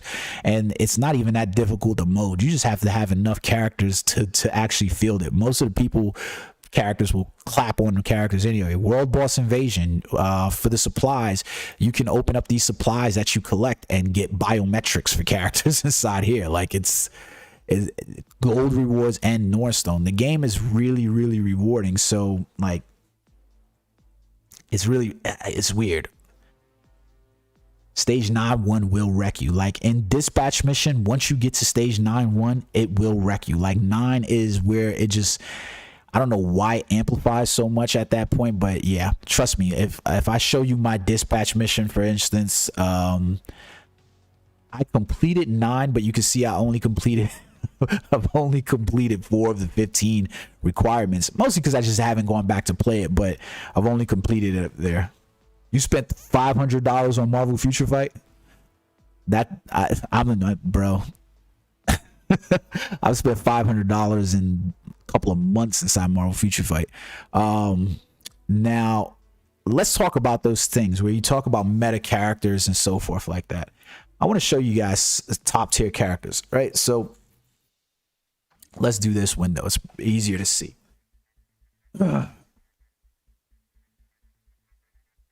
King, don't put my business out there like that, bro. I would probably say the same, dude. Like I'd probably say the same. Yeah. If I was to go pull up my Google Play account, I'd hate to say it, but that's probably true. It's probably 100% true. I definitely probably have that invested in there. So let's talk about meta characters and so forth like that. I think the main problem that a lot of people run into with a game like Marvel Future Fight is that they get this feeling, and like even King pointed it out to me with Marvel Contest of Champions. By the way, your boy King is running a free-to-play account on Marvel Contest of Champions, where he's literally basically starting from the beginning to show players how to get there. And I looked at his, you know, his account, his normal account, and he's got some top tier shit inside there. So go over, take a look at his channel if you're interested in like a 2D fighter game from Marvel Contest of Champions. Go check it out. He's got a great series that he started over there. I actually checked it out the other day for his first free to play account run through. So let's take a look at I want to finish this out by taking a look at what you just mentioned, Dave, not Dave, Hef, where it was like you said you stopped playing because there were so many characters and too few meta ones. Not exactly true. And yeah, there's less RNG in MFF compared to MFR. Like in MFR, it's layers of RNG. In in Marvel Future Fight, it's a layer of RNG. And even, you know, King had to point it out to me in Marvel Contest of Champions. Now I see it the way they've done the improvements, and it's the same way. It's a layer of RNG. Inside Marvel Future Revolution, you're dealing with 3 to 4 layers of RNG in their systems, which makes it pretty unfriendly. So the Contest of Champions is really, like, as I started looking back into it, it's really cool. Like, so I'm not gonna complain about it. I'm actually trying to claim some goddamn reward codes from the 5 gum shit, so that way I can unlock some of the but this goddamn website ain't working right. So let's talk about this though, guys. So Hef, you brought up a point that I want to address, and this is going to be beneficial for you, Dave, as well, in terms of understanding some stuff. You said that one of the things is that there's so many characters, and that could be the overwhelming thing for a lot of players, is talking about, you know, available characters. There's 245 available characters inside Marvel Future Fight right now. Do you need to invest in 245 characters? No, you don't. Like, let's be honest. No, you don't. Are there enough meta characters inside of the game so that way you can play modes? If you are an auto play person, then you're going to look at characters in a different way than if you are a manual play person. And it mostly comes down to it is what's killing MFR, is just too many fucking layers of freaking RNG.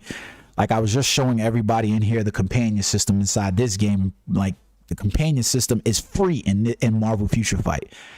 We're paying for a system that was designed inside Marvel Future Fight, and we're paying for it inside Marvel Future Revolution. It's just weird. So, like, for instance, I want to point out something to you, Hef, right? So when we talk about meta characters, right? So, okay, so what game mode are you looking to play? Because what game mode you're looking to play largely depends on what you're going to feel like defines meta. Watch what I mean by this. So I'm going to point out to you just my tier 3 characters. That's not even all the characters in the game. And I'll go through my awakened characters, because again, that's not all the characters in the game. But I'm going to point out to you whether or not you can complete content with those characters. So for instance, Mephisto. I can't necessarily play Mephisto inside PvP, but he's not designed to be a PvP character. But he is really good at clearing anything inside Alliance Battle. He's good at competing World Boss Legend content, which is in-game, so he's meta. Null is good at competing inside of both PvE and PvP. The only problem with Null is if you put him in PvP, you better be manually playing him. Sentry can compete in both PvE and PvP, and he can clear both contents all the way to end game. So let's talk about what a character can clear versus what a character can't clear, and that's going to be able to define to you meta more than it is anything. Because if you're just looking at keeping up with the Joneses, then no. But if you're looking at just being able to play and compete and complete content, then there's a lot of characters that are meta, because there's a lot of characters that can do that. Ebony Maw, for instance, PvE, really good, really good. Quicksilver, he's still really good inside PvE content. You can still use him to clear World Boss Legend, especially with his ignore dodge. He's really good. Dr. Doom, you can clear both contents with Dr. Doom. Like, and he's still meta for PvP as well. Like, I put him on my team every time that he's available. Dormammu is a really weird one, because I've seen people play with him inside PvP. I don't really like using him in PvP, and I don't really like using him in PvE, but I leveled him up specifically because he's a character that I like. So that doesn't mean that I can't clear PvE content. It just means that there's other characters that I like to use more. Odin, for instance, I would never use him in PvP, but he, to me, is still a PvE god, and I use him in all my clears from Mephisto and Null all the time. There are other characters that are probably complete things way faster than him, but I can use him. Scarlet Witch, I use her in every PvE game mode possible. I still use her. Silver Surfer is good in both PvP and PvE. So already we got more characters than are available in Marvel Future Revolution, and literally showing you that they are meta because they can be used in multiple game modes already. Thanos, he's fallen off quite a bit, but he's still good inside PvP. I just wish he was good in PvE so that way I could use him inside some world boss content. I really am looking forward to Thanos coming to Marvel Future Revolution as a playable character. That dude's just fucking badass to me. I really want him to be inside the game as a playable character inside Marvel Future Revolution. Apocalypse, he is still great inside PvE content. I don't necessarily think I'd use him inside any of the PvP content, but that's completely on you. Cable, really good character in terms of PvE content and clearing down things where it's just single targets. It's like, where was that window where you could buy that Fox girl? I'll show that to you. All right, hold on one second. So go here, and then you're gonna go to that right there. And where the fuck was it? God damn it. Sorry. So yeah, so all right, Dave, you want to go enter, and then you're going to go to the missions, and then it's this one over here to the right, heroic quest. And it's not it will unlock the character free to you. And then the Fox bitch that's sitting over here, the Fox girl, you want her because she's going to end up being a main driving force character for you. Like, she can be T3'd. She's a support character. She's a bit of a beast. Yeah, you got two characters good for World Boss Ultimate in your character. Captain America and Sharon Rogers as well. I'll actually show you some shit inside World Boss in a second. Hold on one second. So I just... Okay, there we go. We're back. All right. So for instance, Doctor Strange has been a absolute PvE beast in this game for a while. He's actually a broken equipped character for timeline survival. Basically, equipping Doctor Strange inside for World Boss Legend or for World Boss Ultimate, well, not really, but timeline survival and for World Boss, he's just World Boss Ultimate, really. He is a beast. He's just absolutely just that good. If I buy it for 750 crystals, could I finish the quest? Yeah, you can finish the quest in 28 days. Yeah, absolutely. 100% you can finish the quest in 28 days.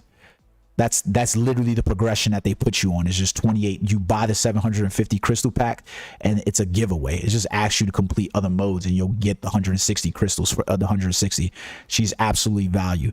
Deadpool has been a beast. He's kind of fallen off in PvP, but you can still use him in PvE modes. Like, it's Deadpool. Of course, they're going to keep him at the front. This dude has had so many goddamn costumes to keep him at the front that is ridiculous. Namor has resurged inside of PvE mode. You're not going to use him inside now we start to get into a little bit weird regards, because I can complete content with Magneto, especially inside the World Boss Ultimate, but he's just not the best. That doesn't mean that he's the worst.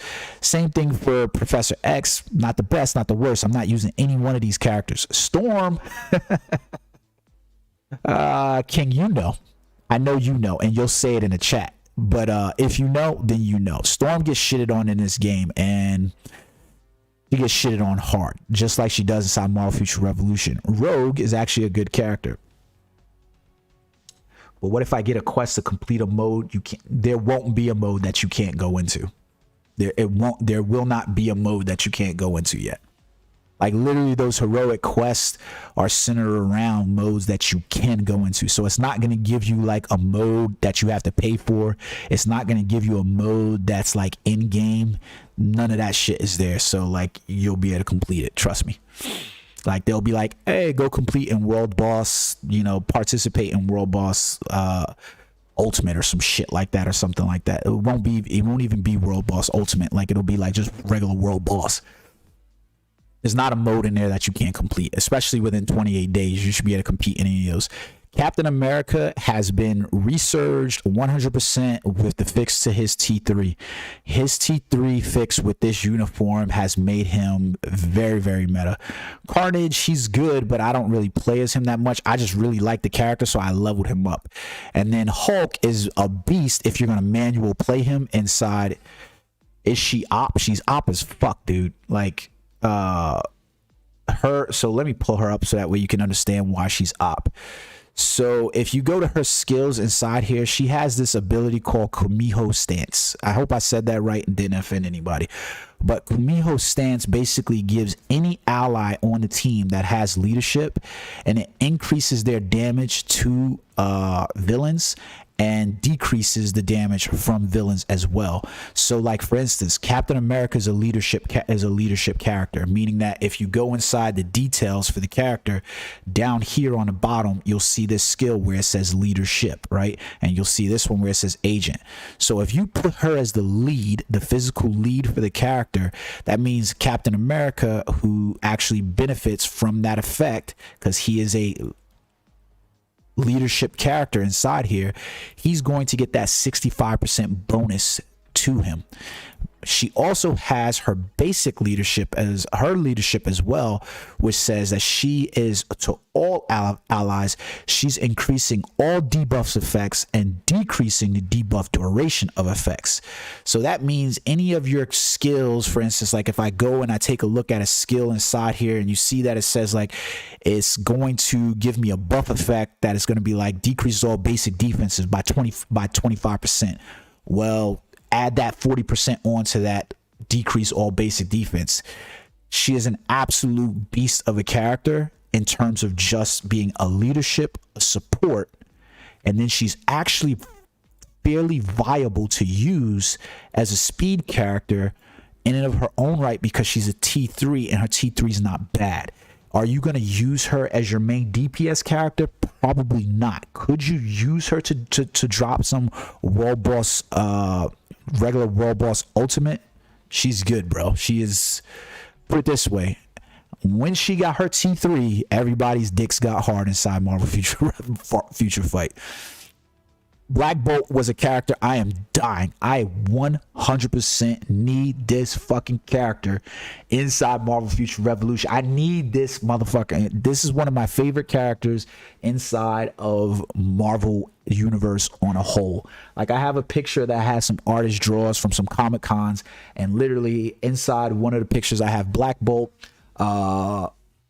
Nova, and Gladiator, and then in another picture I have Thanos, Superman, and Thor. Those are like some of my ultimate level characters inside the game that I'm like, yo, can we get? I am still pissed off that we literally got Xanderth. Like, how did we get Xanderth? Like, we got Xanderth and we did not get my man Richard Rider. How did we get Xanderth and we see the Nova Corps in the game, but we don't get Richard Rider? I would go ape shit inside Marvel Future Revolution if they released Nova Richard Rider. I would go absolutely ape shit, reroll character, everything 100%. So all of that to point out to you guys is that there are a host of characters in this game that are meta is keeping up with the Joneses. If you're just looking to play the game and have fun and just be able to complete content, there's a lot of characters that can complete content for you. You can only play with so many characters, and so a 245 character pool, out of 245 characters, I would say that you have at least 100 characters in this game that are actually viable for you for completing content. You don't need to level up all characters. I've been playing the game for 6 years, and you can look at a lot of my characters are tier 2'd.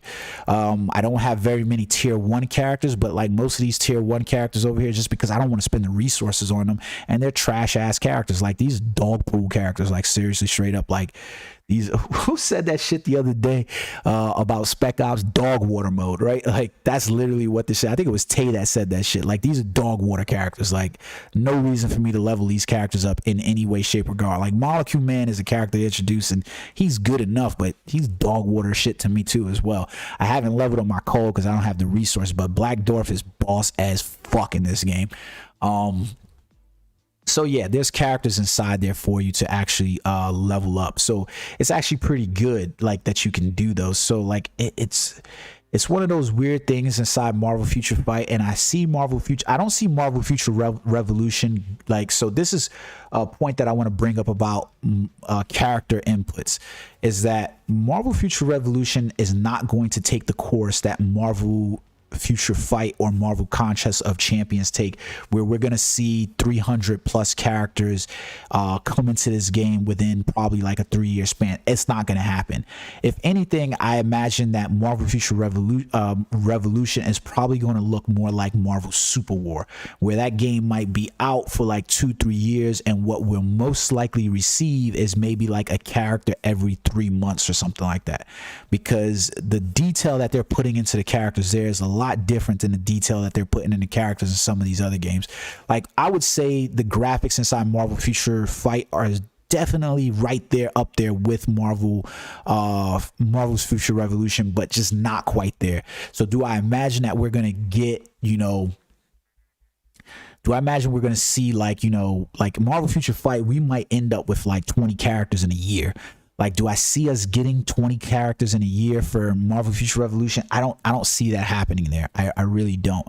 I see us probably getting maybe like, at most, I would say probably like 6 to 10 characters in a year. Like, that would be optimistic, especially if I had to look at like Marvel Super War or something like that, and the detail in which they're rendering these characters. I don't see it. Like, I see you probably getting more companions and more characters in play, NPC level characters like that, than we will probably, actual playable characters.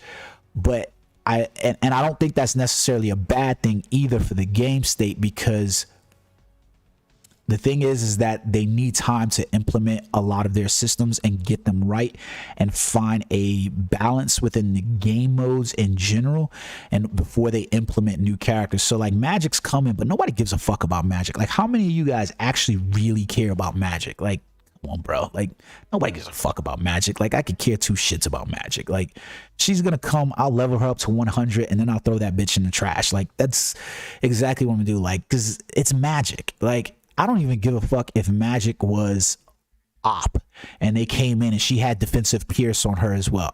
I don't really give a fuck. Like, I still wouldn't be like, exactly, sometimes less is more. I still wouldn't care about Magic, like, if she came to the game. Like, there's very few characters that would come to the game at this point where I think they would literally turn the player base. And what they really need at this point is a character that will bring players back and get players enthused and excited.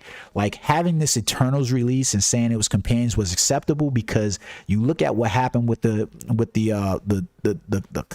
movie release. When they announced Spider-Man, everybody basically forgot about the Eternals. Just 100% like, okay, whatever. So like, you need that character that's going to literally draw players back in to the game. Characters like Deadpool, characters like Wolverine, characters like Thor. You need those characters to kind of turn some heads and bring them back in. So Dave, I hope this information helped you understand building. I'm going to do more videos on Marvel Future Fight coming up. I'm starting to work out a schedule for how I plan on doing some streams and things like that or whatever.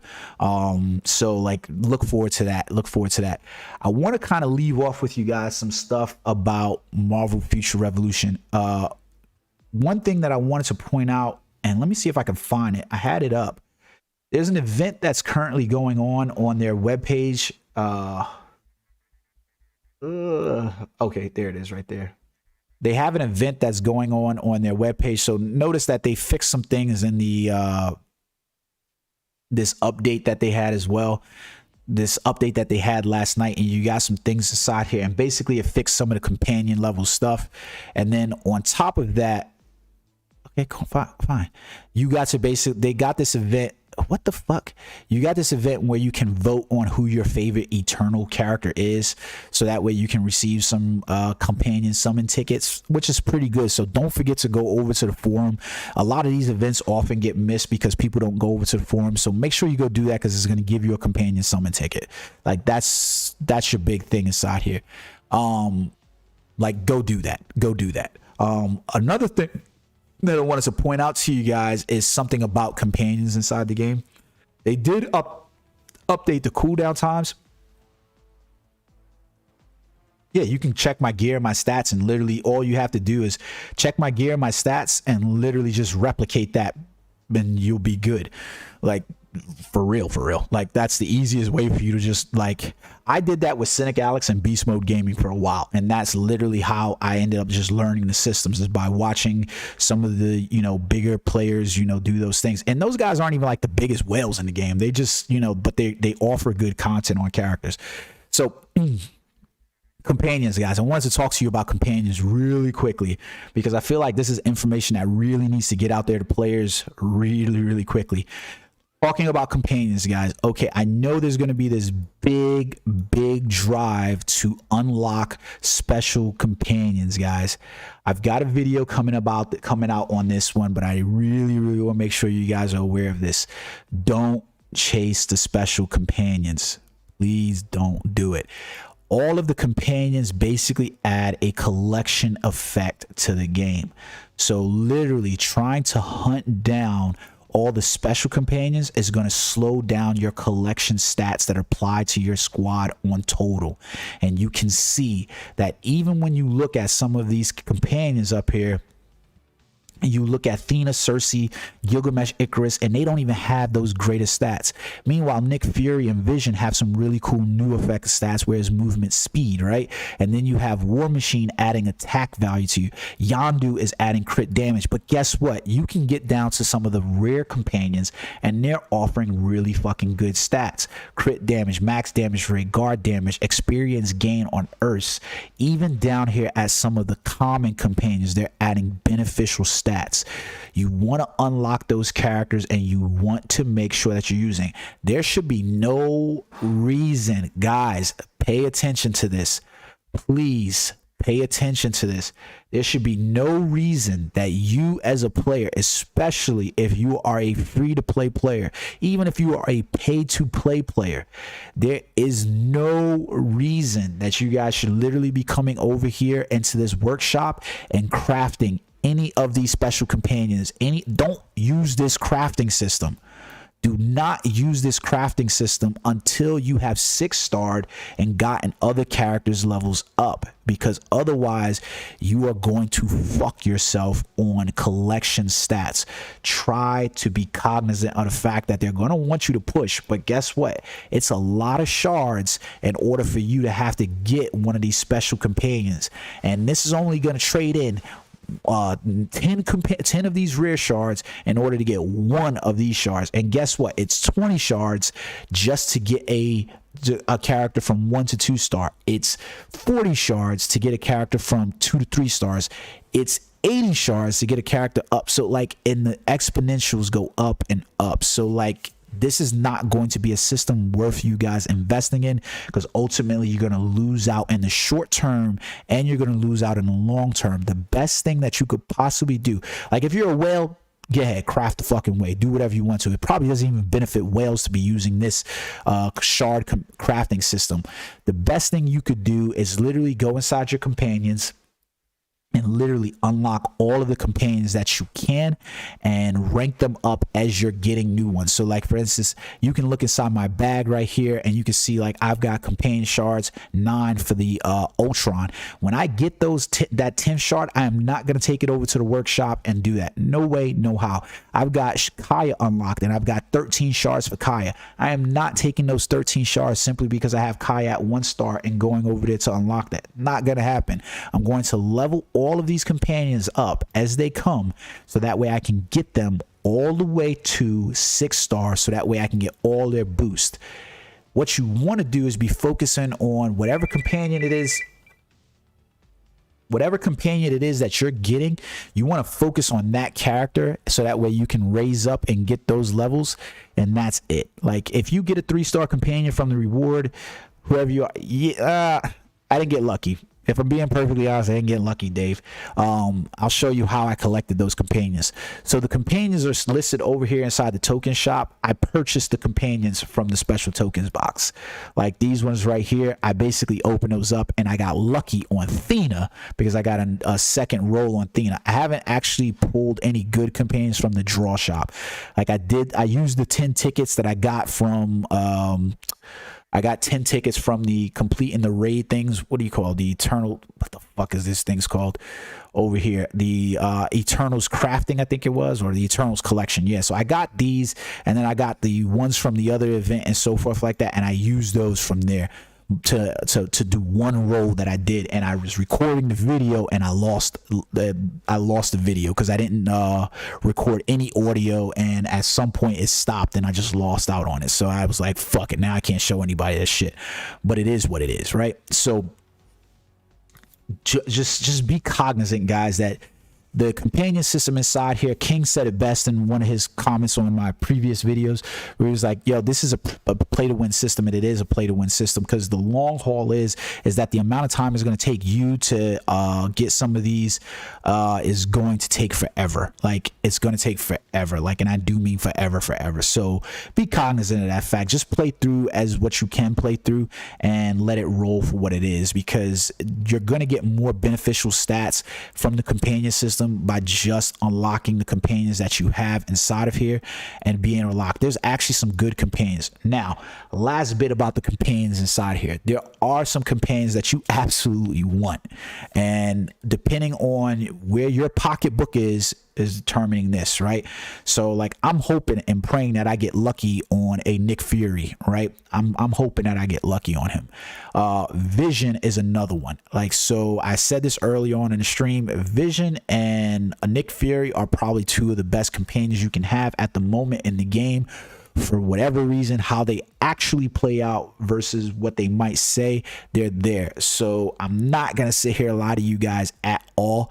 I am in very high contemplation, and I do mean that. I am in very high contemplation about getting Vision as a character inside here.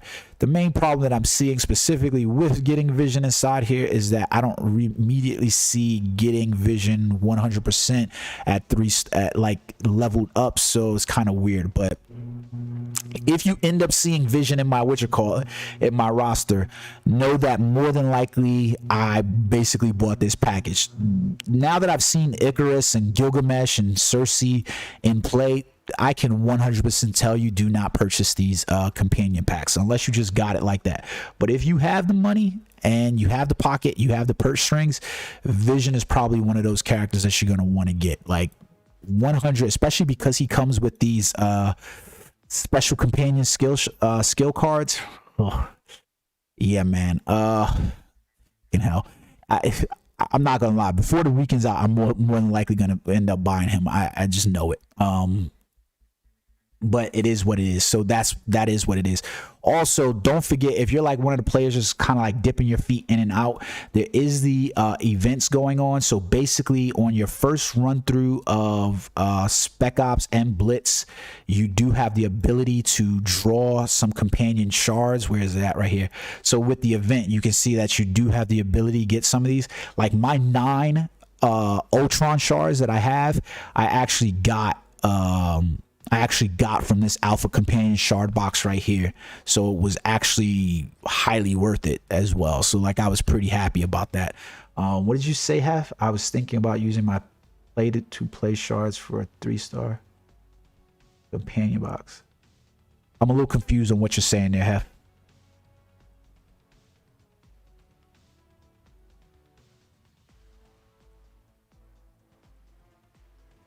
Just a little confused about it.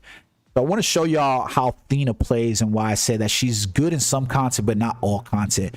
Because if you notice, I summon in Thena, right, and we're moving, and then we go away. You notice some of the players missed out on the buff. Like, some of the team didn't get the buff while I did. This is like the crafting system in this game, the regional gear and stuff like that is unreasonable. You are 100% right. It is like crafting the special companionship. Okay. I got you. I did 100%. I did. Like, I used it, and I'm not mad about it. Like, to be honest with you, if they didn't limit it to 3, I probably would have used all of my Omega points in order to get those companion shards, just to try to get Vision and Nick Fury at 3-star. Yeah, the pity coins. I understand you now. Dude, I don't think you were here for, I don't think you were here when I did it on the other stream. I opened up a bunch of those the spec ops boxes that say they have a better chance at getting the draw rates, and a bunch of shit that I had saved up once they announced it. This was like, once they announced everything, this was the third when we did the update, and I didn't get shit from it. Like, of all those boxes, like hundreds of boxes that I opened up, I didn't get a single regional piece of gear from any of it. I didn't get anything from it at all. Like, nothing of worth came from that. It was absolutely bonkers. I was, to say I was in shock that I got nothing. You only have 300 points. I'm be honest with you. If you've got a good set of regional gear, what the fuck happened there? If you've got a good set of regional gear, and you have like all the pieces, bro, I consider it. If you don't have all the pieces, truthfully, if you don't have all the pieces of a regional set gear, I would still save up for the 500, because the gear is going to help you out more than the companion will. But otherwise, if you have a full complete set of regional gear, I would consider it. I would strongly consider it. It's weird, but yeah, I'd consider it. Like, where I am right now, I'm not really that much worried about nano fusions and stuff like that. You know, like I told you guys the other ways in which you could run nano fusions, so I'm not necessarily worried about nano fusions as much. That is like, nano fusion to me is like the ultimate plate whale system for the game. It's 10% increase on some of your stats for, you know, for those, but whatever. You know, if you don't have a regional set, I would save up for those. Don't use those pity points on the companion. So there you go. You can see I got 7 shards from Danny Traver. That's not bad. Damn it, this motherfucker got, oh, he lucky as hell. Yeah, you know, that was the Sakar chest, the Sakar, I think it was the Sakars, right? I think it was, no. I didn't need Sakar for those characters, so I was looking at building up a Savage Shadowland set. Here was the bad part about like some of the sets in the game. Like, for instance, Savage Shadowland, there's like no guaranteed way outside of doing pulls in order for me to even get nano fusion gear for the Savage Shadowland. So it's kind of weird to try to collect a complete set of Savage Shadowland. Whereas like Sakar, I don't even know if there's a way to guarantee Sakar stuff. But like I got the Hydra Empire and it was cool because I rolled on it. But this puts me in the position too where like I am highly contemplating re-rolling on my Doctor Strange. And I'm going to show you guys why actually too. I can see why the game's imbalanced, and I can see why, you know, people would look at the game and say, you know, they don't really know what they don't know, because it doesn't seem like they play their game or they've had a good quality test system on it. So I'm gonna finish running this and then we'll finish out. I always say I'm gonna finish out and then I keep running. And I'm gonna finish out the video with this last point that I have about proof that they don't play the game. And that's related to exclusive stats specifically. And why I'm thinking about re-rolling my Doctor Strange. My Doctor Strange, especially after they nerfed Doctor Strange, where they basically decreased the radius on circular shackles, they decreased the radius on his ultimate skill effect, and decreased some of his power level as well. He's kind of been mid-tier, you know, he's basically mid-tier. Like, I'm not going to beat out characters in single DPS modes. I'll be able to keep up inside, like, you know, PvE modes with story content, but I can't do anything inside like Omega War. I can't do anything inside some of like these other, you know, other modes, especially like in Invasion, where you're playing a character that has defensive pierce as an exclusive stat. I think this was really silly and really dumb of them to have done, but they did it anyways, and they set an imbalance in the system, and them trying to figure out why some of the characters are imbalanced is funny enough of its own. They need to nerf Iron Man and Spider-Man. They can't. So I'm gonna show you guys why they can't. Let's see what Dormammu gives me right now. What the fuck is going on? They broke something again. What is this load up that's going on here with the Dormammu? Like, I don't even know what this shit is. Like, it's weird. That's twice that has happened now. Like, why the fuck did they do that? It's weird as hell.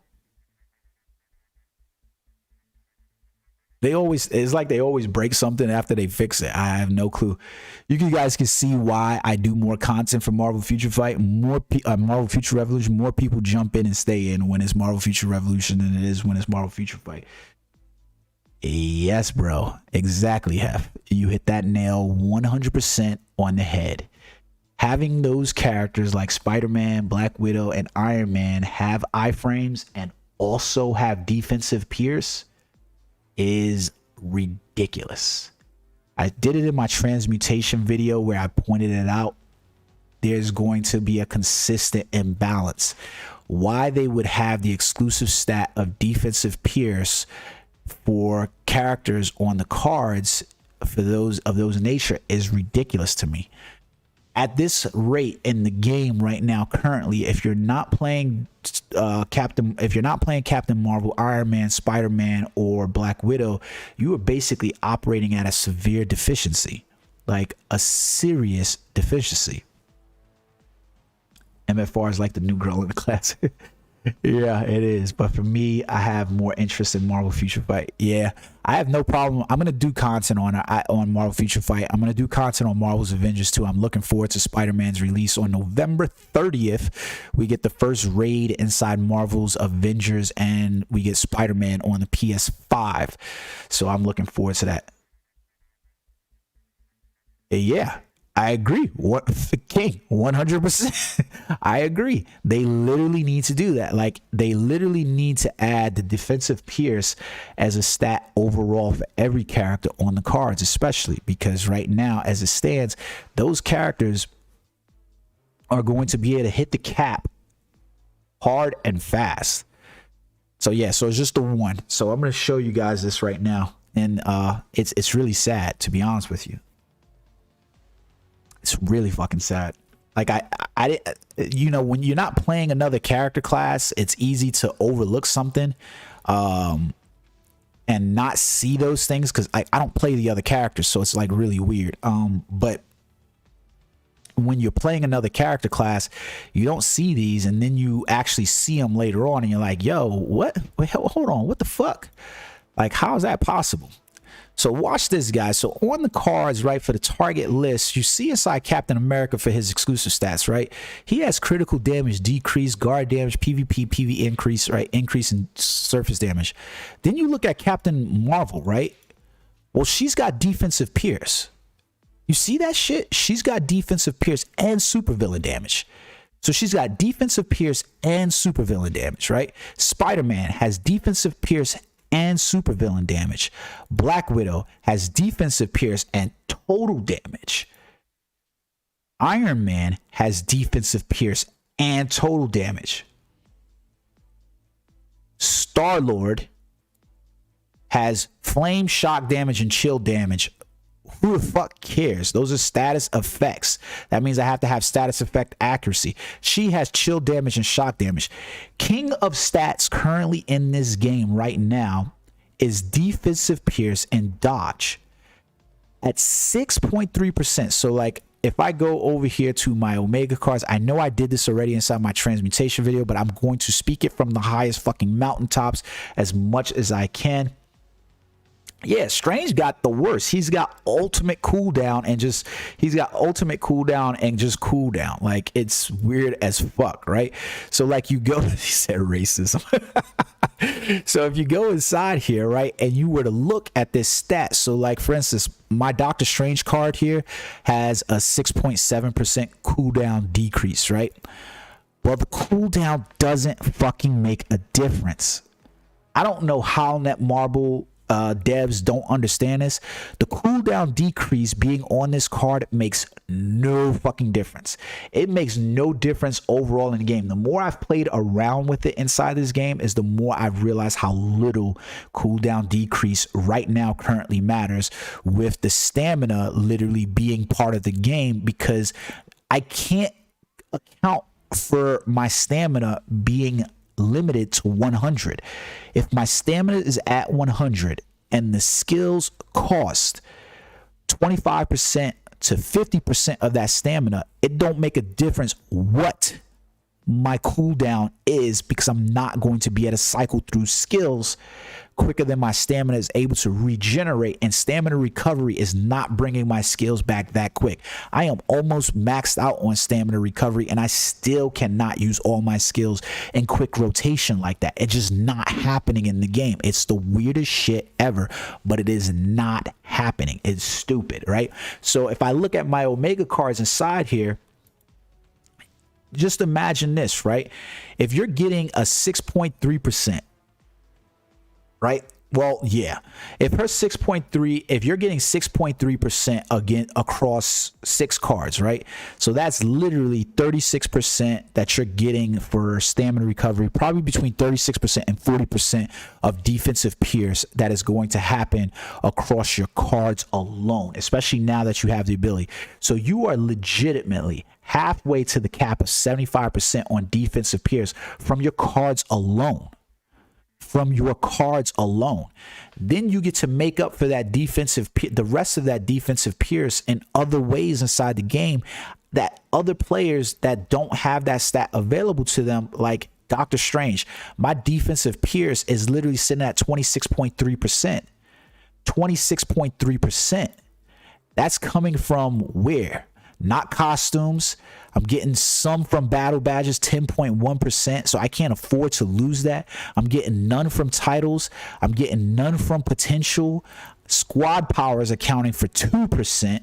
The Omega cards right now is counting for 8.9 because the stats on the Omega cards, but it's not in the exclusive stat. My alliance is offering me 0.5%. My specializations are giving me 4.7%. It's not enough. There's no way that I can make up for the difference in what they could make up by having that defensive pierce on there. And that stat is 100% needed. Even if they didn't get the defensive pierce, they're able to get the super villain damage, which is going to help them in modes like Dark Zone, like Raid, like freaking Blitz, like the Invasion. It is 100% lopsided at this point. It's just ridiculous. So not having that defensive pierce stat when it's king is just literally, it's just hating. Storm is good because her shot kind of works like She-Hulk's leadership, where it's your base damage stacked on top of her shot. Okay, I got what you're saying. I do have to find other ways to get defensive pierce. Yeah, the defensive pierce in this, like, she's good, but imagine how good she would be if you literally got defensive pierce along with that. Like if you were getting shock damage from other places in the game, right? Like your battle badges or like, your costumes or something like that. And then you were getting your defensive pierce from those cards and you already started halfway in the battle, because remember, I showed you guys that defensive pierce is capped. So you can only get up to 75% on defensive pierce. So you're literally looking at somewhere between 36 and 40% on defensive pierce as it is. So yeah, imagine then you work out inside here and you get some defensive pierce on these. Like for instance, I showed you guys, I got this uniform the other day and it was giving me 5.7% defensive pierce on this stat. So now I'm working on getting that stat to roll over for this one, because this is going to be better than this, where I get status effect accuracy. Like why the fuck did they do that? Like 4 characters in the game have an exclusive stat of defensive pierce and supervillain damage in the game simply from cards, accounting for nearly half of the stat overall. That defensive pierce should have been available across the board. So when they're sitting in here trying to fix the system to figure out why Doctor Strange, why Captain America, why Storm, and why Star-Lord are not doing as much damage as Iron Man, Spider-Man, and Black Widow inside invasion modes, inside, all these other modes, or even just inside of dimension duels, well, that's the fucking reason why. Those characters have half of defensive pierce already available to them. I am baffled at the thought process behind that. Like, I can't tell you how baffled. Like, for instance, these Hydra Empire gloves, right? I got these in the beginning. I now look at these gloves and realize I need to re-roll these bitches like immediately, because having critical damage decrease and guard damage decrease, that's just not helping me at all. Like, that's just not helping me at all. Having this stat where I'm getting 30.7% stamina recovery on here, like, I'm no shitting you guys. I 100%, you look at my stats inside this game right now and you look at my stamina recovery. My stamina recovery is sitting at 145%. 145%. I'm literally more than 3/4 of the way to 200 to the max cap for stamina recovery. And guess what? I'm telling you that I still cannot rotate all my skills with my stamina being able to recover. Like, I can literally cast 1 or 2 skills. Like, my cooldown decrease is sitting at 41.8%. That's without casting my illusion magic class skills. That's decreasing that by another 25%. And I cannot keep up with the skill rotations of the characters. So this is why one of those things where I'm looking at the character and I'm like, okay, I might end up having to reroll. I might have to re-roll a character. Like I legitimately might have to re-roll a character, because I look at a character like let's say if I looked at Reiko J, right? Let's see if I can look at his Omega cards. I wonder if it'll show me what his Omega cards are. Oh, surprise, look at this. He's got 8.4% defensive pierce on a card. Oh, PvP damage. Well, of course he's stick with the PvP damage. PvP damage decrease, supervillain damage. Has he even re-rolled his card? So this must be his PvP set, because he must be doing PvP at this point. I'm not going to keep up with that defensive pierce. There's just no fucking way for me to keep up with that defensive pierce. There's just no way. Like, are you kidding me? Like, I don't know if they thought that it would make any of these characters necessarily op by adding defensive pierce, but it's not fair. Like, if you look at that card that he has inside here, so let me go back inside here real quick. So his Omega card is basically a this is ridiculous to me. If you look at this card, it is a 4 grade. It's a 4 grade card, and he has 8.4% defensive pierce on that card. Like, you have to take into consideration that defensive pierce is king right now. He's getting 8.4% defensive pierce from a 4 grade card. So it's worse than I even thought, because let's say he had all of these at 4 grade. Well, at 4 grade across here, 8.4% times 6, we're looking at 42% plus defensive pierce. He's more than halfway there. So it's going to help him then ascribe different stats on his armors. Oh shit, look, 19.7% on his armor. Well, he obviously did a good reroll on those. Attack, critical rate accuracy. This is a pretty shitty one. Dodge, defensive status effect resistance, pretty trash. And then this one is what it is. That's going to help him obviously ease out stats, because like I said to you guys, the ones that were going to be important was accuracy, dodge rate, crit damage, defensive pierce. Those were going to be the things that were going to be important in this game. I showed you inside Marvel Future Revolution the difference inside of those. So when you literally look at a character being able to do this, now the only difference with Spider-Man versus a character like Iron Man or Black Widow is that Spider-Man suffers in his own right from, you know, low attack stats, meaning he's not up there in terms of like putting out the attack that other characters can put out. But when you look overall at a character like that, hey, like, holy shit, he's got 11.84 his defensive pierce. Like, you are not going to keep up with those characters where they have defensive pierce natively on their exclusive card. There's just no way you can keep up with them. So they set the tier system by setting the defensive pierce as the top level, you know, stat in the game, and then having players have exclusive access to them where they could ease those out, because the cooldown decrease doesn't matter. Like, let me go back inside my shit. again. So like you look at the stat inside here and you would have basically look at the hero and go, what did my hero's effect? And I say the cooldown stat doesn't matter. You've capped off the stamina, the total percentage of stamina I have at 100 and gave me stamina recovery. It doesn't make a difference. What up, 7DS?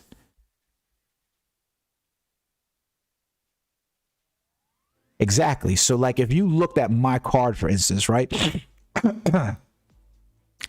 If you looked at my card right here, for instance, like my Captain Marvel card, right? That's a 6th grade card. That is a 6th grade card. He's getting a PvP damage increase of 13.4% right now from that card, but he already has a defensive pierce and a dodge rate of 8.9. This is a 6th grade card. So imagine me re-rolling this card for Spider-Man or Iron Man, and then at that point getting what? On a 6th grade, getting what? 10% of defensive pierce. That card right there will account for 20% of defensive pierce. I'm at 26% defensive pierce right now. That's ridiculously.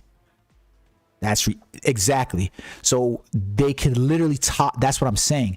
Like, so imagine that, right? Like, obviously for green cores, you kind of run into a weird thing because what is it? Green core gives you crit damage, I think it is, and at crit damage, I believe it is, and defensive pierce come on a green ESOs, right?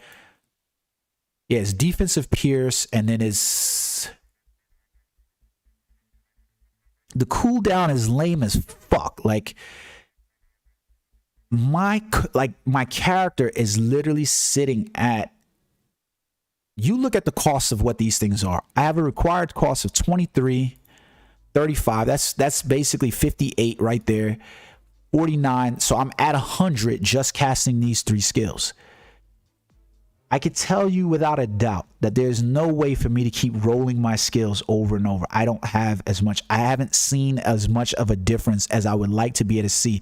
Like what you would hope was happening with Doctor Strange is that he basically has uptime on all of his skills. So that way it mitigates you not having that defensive pierce. So that way you're doing more damage or equal damage to a character because you are able to get off skills more. But that's not what's happening.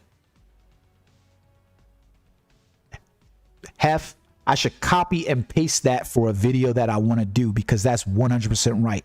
It is exactly like me chasing the ceiling that is another hero's floor. Because if we go to those cores inside there and we say that now their character is basically able to hit a 40% defensive pierce basic floor level with 4 grade cars, and then we go I make a whole lot better defensive pierce. So if we say how do you, man, I gotta get you guys on like I gotta get a Discord channel going so that I can hear people talking and we can have like a community exchange. I'm gonna do that this week. I'm gonna create a Discord channel. But so if we have all of that shit going, right, where you say like it's a 40% defensive pierce that's just limited by the cards, and we say that's the base layer for another character, the base floor is that they have defensive pierce, and this stat is king. Well, I can't chase that stat because now I'm literally hoping to get that stat on my I'm basically now at that point having to chase cards, or what do you call it, the battle badges, excuse me. I'm basically looking to chase battle badges that have green stats so that way I can arbitrarily increase those. You see what I'm saying? So like at 40%, and then we say we got 6 badges. Well, imagine you get a badge that has this and we're getting 5% of just a 5-star core. So within 3 of them, I'm getting another 15%. That's 55%. Across 6 of them, I'm able to get 30%. So just having 1 green card core across those, we can't chase that. It's just it becomes almost impossible to chase that. And we know defensive pierce is king. It just is. It just is. He says defense, not defensive. Defensive. I got to hear how you guys pronounce that shit. I gotta hear how you guys pronounce it. Yeah, crit rate is one of those things, like, you know, you could, like, no characters, I don't think there's any character that has crit rate as an exclusive stat on the Omega cards. I don't think any one of the characters have crit rate, so you have to make up for crit rate in other ways. And crit rate is important because when you look at your stats overall, crit damage, for instance, when you're doing things, this is what's allowing you those modifiers. You want this stat, like, the bottom line is if you want crit damage and you want to be able to compete in a lot of game modes, if your crit damage is at not at a minimum of like 140%, you're not going to reach those numbers that some of the other guys are reaching. 75% crit rate is what you want. You want to be able to hit something like 40 to 50% crit rate inside the game. Dodge rate, you want to max that shit out. I just did the whole video where I showed you guys how those stats play out. You want to hit that dodge rate in here, but imagine being told as a player that one of the stats that you need to max out, because it's king, you know, defense pierce and dodge rate, they're king at 75%. You're able to just hit that innately, and anything that you get above that, I can now chase crit rate, right? And I can chase crit damage, and I can chase attack with utter lack of concern about anything else. Because now when I start looking for cards, I can be like, no, this double red right here, you know, I've got core attack on these bitches. This is good. I'm good. I see reds, but now I'm looking for greens specifically because I'm like, I need to improve my defensive pierce, and I don't have a way.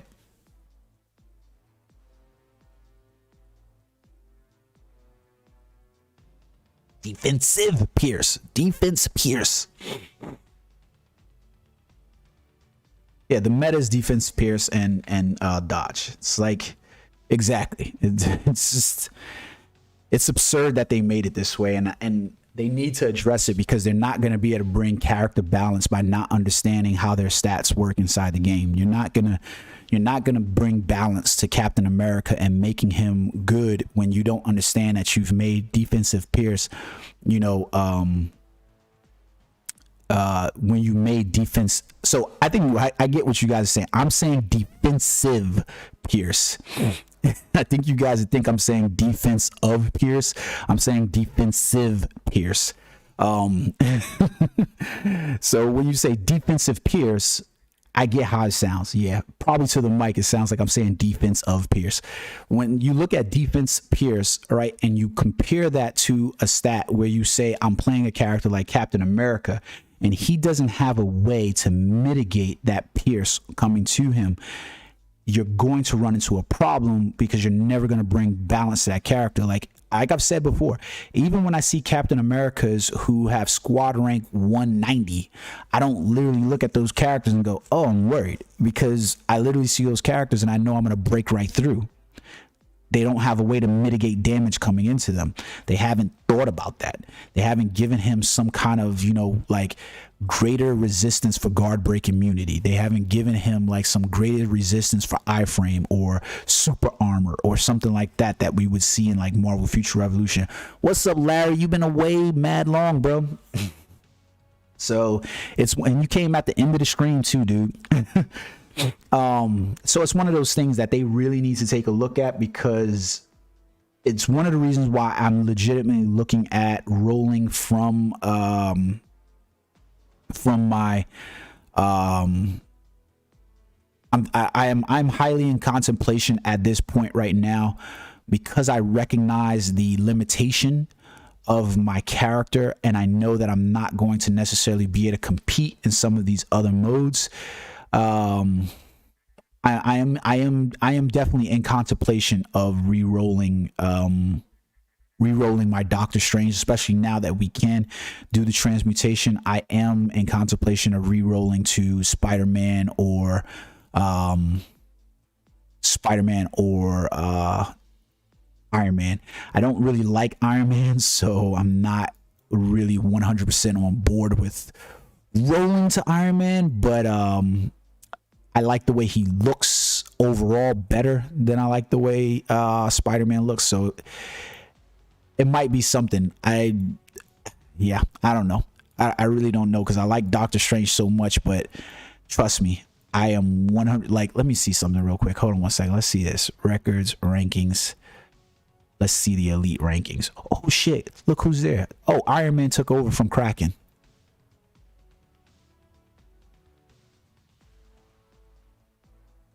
Look at that dude's squad power. Let's see what his Iron Man looks like.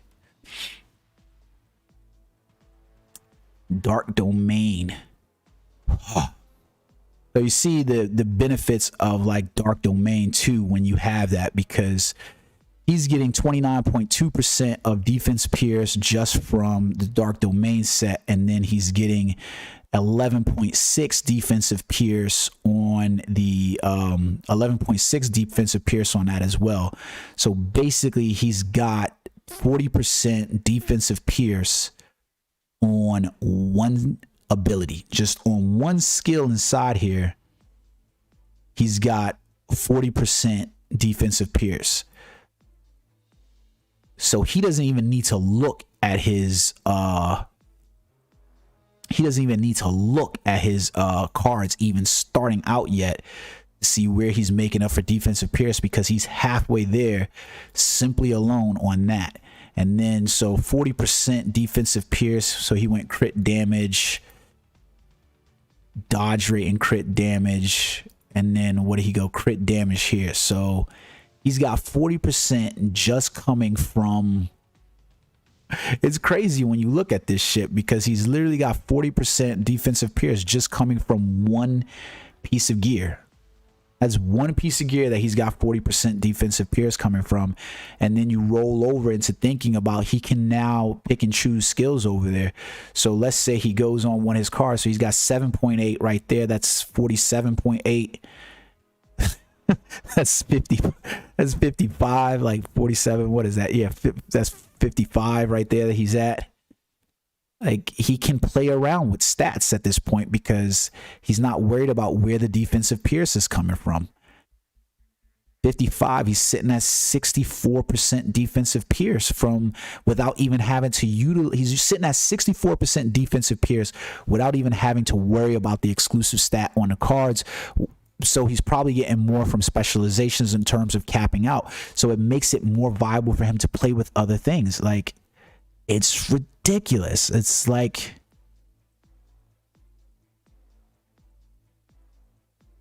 I don't know, guys. Yeah, it looks like they made DS to create pure soul attack with spamming skill, but the big hole is how he's going to deal damage without crit damage and exactly. So like I said, if you look at the way that he's played inside Marvel Future Fight, for instance, he's literally played in that same manner, Tay, where it was like you want him to, like, I think I still have the game up. Let me see. Yeah, so here we go. So watch this. I'll show you exactly what it is inside Marvel Future Fight. So we have Doctor Strange right here, right? And we got his skills. I want to show this out to you guys so that way you can see. I 100, yeah, I've got 26 defensive pierce. So in this game, literally the way Doctor Strange plays, if you have him as a character, is literally you just rotate his skills. Whatever skill's up, you just rotate it. And you can see the reduction in skills is like literally 1 second, right? His longest skill is that one. It's 1 second timers between his skills. And I 100% believe that their intentions was for this to be Doctor Strange in the game. And that was the reason why they gave him the cooldown decrease and everything else like that. But the difference is in this game is that we don't have a reliance on stamina for casting skills. The reliance is on the cooldown alone, right? You see that? Like, we don't have to worry about stamina. It's just a cooldown. So if they didn't have the stamina cost inside the other game, for Doctor Strange, and it was just a matter of the cooldown timer being there to reduce his cooldown, you wouldn't have to worry about it because then he would play like that. But he's not playing like that because the requirement is inside this game is one, and Iron Man XL whatever the fuck it is. What is this? 50, 60, 70, 80, 85, Iron Man 85. I don't know what the fuck that is, But anyways, so like if you looked at like a Doctor Strange level character, right? No matter what, the max on this stamina is 100. You'd be hard pressed as Doctor Strange to look at any skill that is intuitive to that character class where you would see them in low numbers. 37, 33, that's 60 right there. We're over 100 no matter how you look at the skills inside here, and all his skills have some pretty high stamina cost. If they didn't have the stamina cost and it was basically 100% just, you know, rotate through the skills, then you'd probably stand a chance. But there's no way for you to rotate through the skills with having a stamina. You can look at my character, because I told you guys when I first started this channel, when I first started this game, one of the things that I wanted to do with my Doctor Strange, because I felt that that was where they were going to go. I really did feel that was the direction they were going to go. So when I went inside here, I said I was going to specifically build the character for cooldown decrease, and that I was going to work that way. So like my damage for my cooldown is literally at 41.8%. That's without taking into accompanying the 25% coming from the illusion magic class skill use, right? And you can look at my stamina recovery, it's 145.4. I'm literally 3/4 of the way there, and it still doesn't make a difference, because I don't care if I'm at 200%. That stamina recovery is not coming back that quickly. It just, yeah, you can cap both CD and stamina, but flopping damage output, because there's, what difference does it make if I'm not piercing your defense? What difference does it make if I'm literally rotating my skills through and I have the cooldown that's I'm allowed to max if I can't actually cast the skills? What difference does it make if I can't get through your attack? Your defense, it doesn't make, it makes no sense. That should have been like, and the worst part about it is that they literally went in and nerfed Doctor Strange's ultimate skill, which was a shitty skill already in the first place because it had no iframe on it, and literally he was targetable in the midst of crafting his skill. And so they nerfed it, and so now we're basically looking at, you have ultimate gauge recovery as one of his exclusive stats on his cards for a skill nobody wants to use. Like, that's the essential to what's happening right now with Doctor Strange. The one cool thing about this new transmutation system is that you should be able to, in all likelihood, to rotate for different characters now, and it's going to make it a little bit easier for content creators to kind of make that. Yeah, so he's all flash, no damage, because he's just not touching. Like, when it's a crowd of, you know, normal villains, Doctor Strange can keep up in numbers, right? Because he can target more characters than some of the other characters can. So you'll see, like, if you play like Blitz, Doctor Strange's numbers, like, I'll usually finish in like near the tops or something like that. And like, at least when we're going into the bosses, I can be like in the top 2, and I'll literally get there, but I can't do as much damage on target. Like, I'll even notice when I'm running around in Dark Zone with my alliance, for instance, and we're doing damage inside there, I'll finish in like the top, you know, 7 to 9, which to me is not bad overall. That you would say, like, I'm inside X-Force. This is a lot of really good whale players and non-whale players inside that game, and I'm still finishing in terms of prime damage targets with like 7 to 9. What's up, babe? Okay, so like 7 to 9, so it's really not that bad. But sorry, girl came in for a second. So it's really not that bad, but overall I'm not able to keep up because my damage on target to the freaking prime bosses and the most wanted, I'm just not able to get as much damage on target as they are. I can go into a mode like Blitz and the character will excel, but I can't go into Omega War and do anything to them, because if I've got a character like Iron Man 85 sitting inside there and I'm trying to do that, I'm not breaking through any of his damage. Like, I could legitimately see it. Like, when I'm facing a character like Spider-Man, when I'm facing a character like Black Widow, when I'm facing a character like Captain Marvel, it's legitimately feasibly like me throwing paper pins at them or something, like paper planes like that. Like I'm nickeling and diming and I'm not actually touching them. So it's bad because he's, you know, I'm rotating through skills and it's not as quickly as you would think it is with 145% stamina recovery. What's up, Emperor Gibbs? So it's just bad in terms of that. I think they need to look at how they improve that.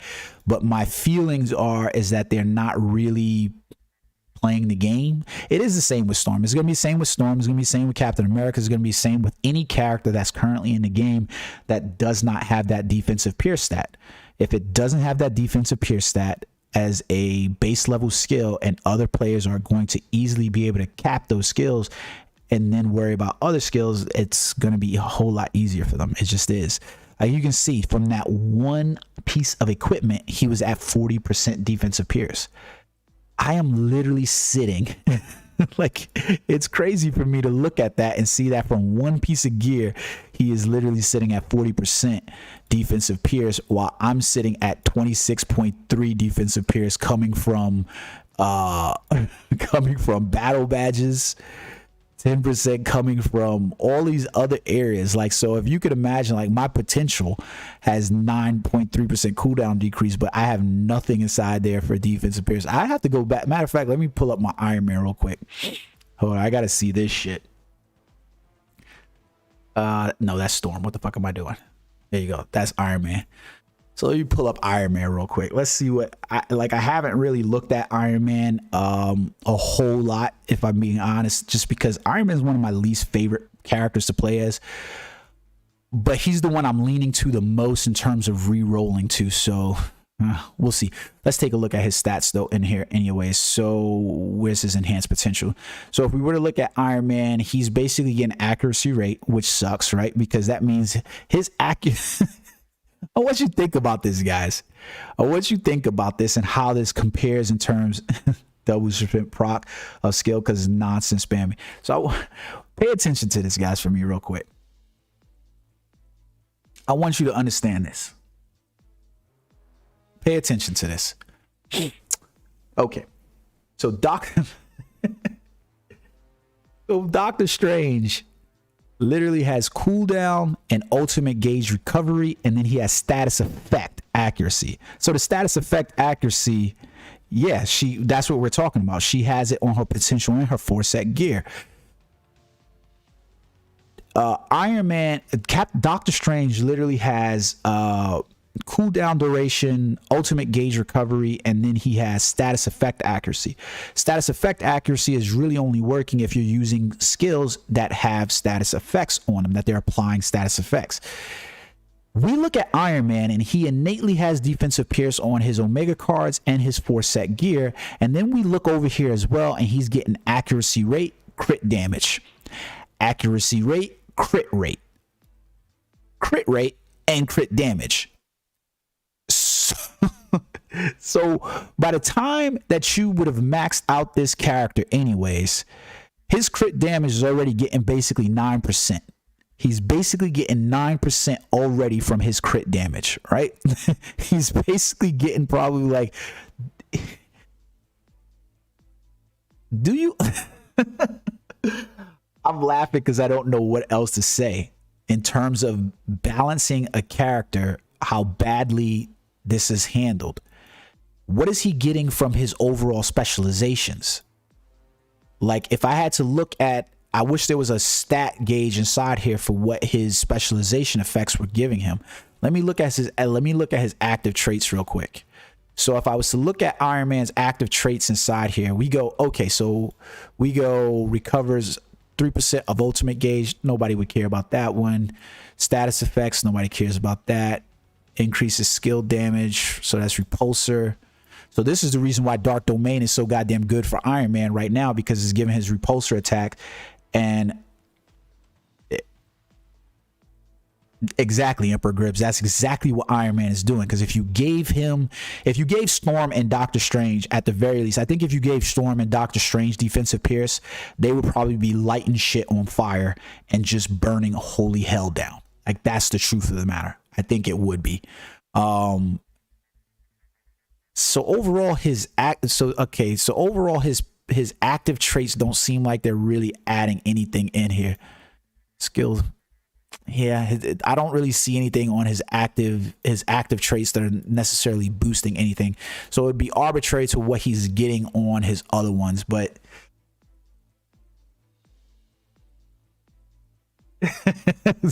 pop some doo-doo.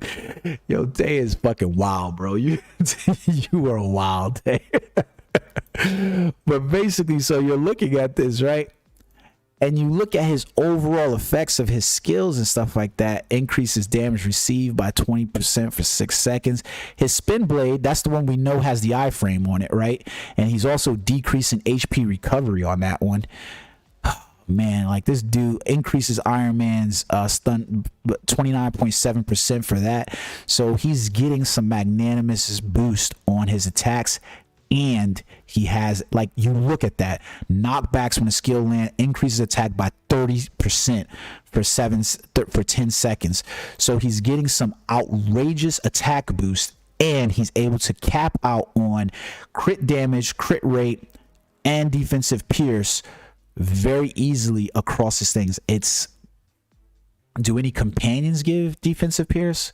Let me see real quick. I don't think there's any companions that give defensive pierce, but let me check real quick. So if we go to the companions, where's the details and then collection effect? I don't think any of them give defensive pierce. No, yeah, none of them give defensive pierce. They do give stuff like stamina recovery and critical damage and crit rate. So it's another layer to add those to top off and get them, but obviously without defensive pierce. He has mad active traits though. No, he has good. Sorry about that, Emperor. I wasn't trying to imply that he didn't have good, accurate, good traits. I'm just talking about what companions give defensive pierce. Let me see something. Let's see. Are you talking about on the bonus effects? I don't think that there's a companion that gives defensive pierce as a base layer effect. Maybe on the bonus effects they could, but from looking at this right here, I don't see any defensive pierce there. Why is this not showing? Oh, because I don't even have the movement speed. It was in the beta.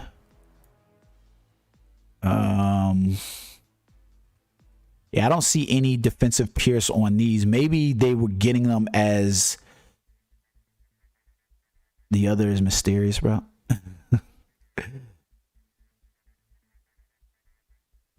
Oh, but no. Okay, yeah. So I see what you guys are saying. You're talking about when you get the bonus effect. Yeah. The bonus effects have the ability to give defensive pierce. Yeah. 5 and 6 star, yeah. But when am I gonna fucking reach 5 and 6 star? Like, when are you as a player going to reach in 5 and 6 star to hit those I thought you meant innately, like from the beginning, from jump. So he's getting 5% defensive pierce, but he's getting on the bonus effect, not on the character individually. Like, I've got to wait till I get to 5 star with this character to hope that I get defensive pierce. Because remember, that's still a random skill effect there. I got to hope that I get defensive pierce on that character. So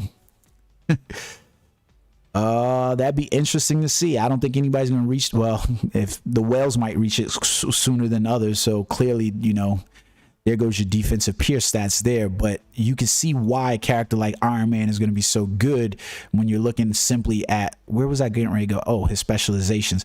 Like, when you look at a character like that and you say, yeah, like, no, so Emperor, like, you look at those, yeah, those are good. These are good active traits overall. I was just looking for ones that were adding to, like, for instance, his I was looking for which active traits was going to add to anything, to like his defensive pierce accuracy rate or something like that. Creates a barrier equal to 2.5. Yeah, I was looking for that.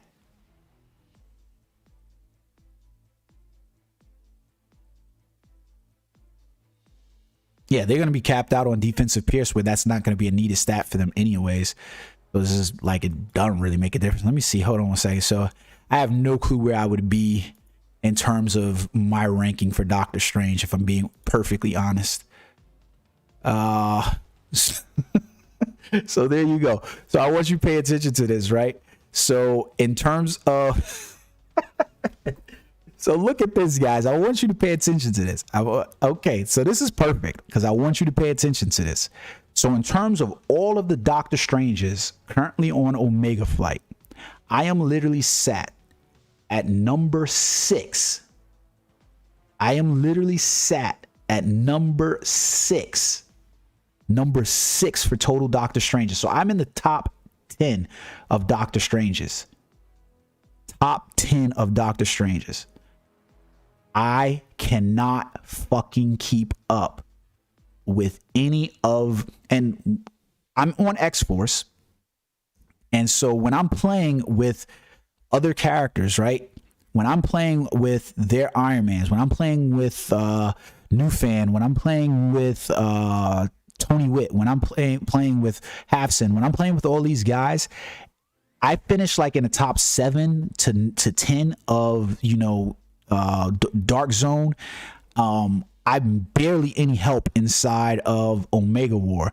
Like legitimately in most modes other than Blitz, I don't see my character excel at all. Like if I was to jump inside Invasion as a top 6 Doctor Strange, I'm barely keeping up with, you know, other characters. Like it's crazy. So let me see. So we've got Netmarble broke. I love it. Netmarble broke dicks. So I'm in the top 6 for Doctor Strange. Let's see what the difference is here with my man's card systems here. So he's got cooldown decrease, max damage rate, dodge rate. That's a really good. I really want this card. I need this fucking card like a baby needs water. Like in order, like a baby needs breast milk. I need this goddamn card. Like I need Amazing Spider-Man. Like, oh, man, I need that card. PvP damage decrease, ultimate gauge recovery, supervillain damage rate, and dodge rate. That's a nice card. And then he's got the Dark Zone number 4. So like the Dark Zone number 4 is one of those card set effects that's really fucking good. Like I try to point that out to you guys before, especially if you can get this Black Widow and Spider-Man card. These are the last 2 cards that I actually really need, and I'm really looking forward to getting these cards. Like I really need those cards. And then you can see inside here, he's basically a Hydra Empire. He's basically got the Hydra Empire cloak. This is a really good roll on his 89%. Wow, crit damage on his one set and 19.7. So he's at literally from one piece of gear, he's sitting at a quarter, like literally most of my defensive pierce inside there. And then we've got accuracy rate, crit damage, guard damage. That's a good roll on the Hydra Empire pants. Dodge rate, that's a pretty shit one right there. That's a pretty bad roll. And then this one's looking pretty good too. So he's literally sitting there. He's literally running around with the same Hydra Empire boots. And then he's been playing inside Dark Zone longer than I have been playing inside Dark Zone.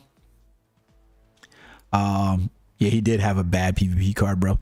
And then you look at these. So he's maxing out on crit rate. So from what I can see, the only place that he's getting defensive pierce is here because his Omega cards didn't have any inside there.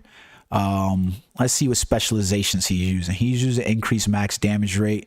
He's using obviously the Dark Blessing, which decreases the cooldown by 15%, which is mitigated, right, guys? Because like if you're pushing for cooldown on Doctor Strange, like it's one of those things that people pushed or whatever, but you're mitigating this increased skill cooldown because Doctor Strange has so many ways to buff his cooldown decrease, especially like for instance, so say like I have the illusion magic class and I have at least 2 illusion magic class a magic class skills enabled.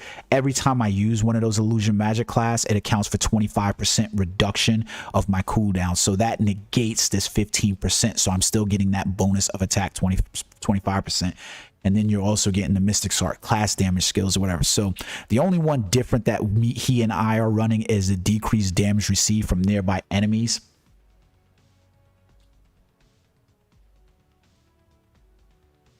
Why don't bother to use dodge if you're not going to max it? So that's a bad glove. The crit damage decrease is better. Let me see, which one were you saying? 29.8% dodge inside here. So this is what I would like to see. I would like to be able to see his full complete stats inside here. I would like to see his full complete stats. They never allow you to see and look at a player's full complete stats, but it would be nice to see. So if you look at my character inside here, I want to say that the illusion trait is sleeper. I would love to be able to tell you that the illusion trait is sleeper, but it's not. I'll show you why. I've been working on a video for this. I told some of the guys in a previous video. Where am I at? So inside here, basically on my third. Oh shit! I forgot I was still logged into Iron Man. Let me go back to my Doctor Strange. It'll help me explain the illusion trait skill a little bit better and why I don't think it's a sleeper.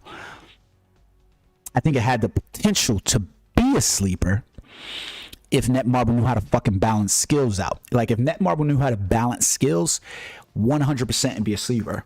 Because if you're looking at the way the illusion skill works, right? The illusion magic class skills. Yeah, Hapson is, he's a good guy too, so he helps out a lot of players. So I'm you know, yeah. But if you look at the illusion magic class skill, right? So just think about this way in just this regard, right? Having the ability to decrease the cooldown of your magic class skills by 25%, and then pairing this up with your ability to reduce the cooldown of all skills by using the illusion magic class skill, right? So that basically shows you where they were going with it, right? Where they were like trying to turn it up, because clearly if you were to equip 3 illusion magic class skills and then you had like 2 mystic arts skills and then you're using these, you're basically accounting for almost like a 50% cooldown on just your illusion magic class skills, which means between 3 of those you're basically reducing your skills overall by about 75%. Somewhere between 55 and 75%, which would work, right? It would work if the only thing that you were worried about was balancing the cooldown timers. It would work. But here's the bad part. It doesn't work because I am limited still, because it's not just the cooldown timers that we're worried about. We're also worried about the stamina. I can do nothing to increase my stamina any higher than 100. I can't do anything to get my stamina recovery past 200%. I'm sitting at 75% stamina recovery, which means that stamina should just be weed whacking back and forth. Yeah, that's what I have, bro. I literally, so like if you look at my build, right?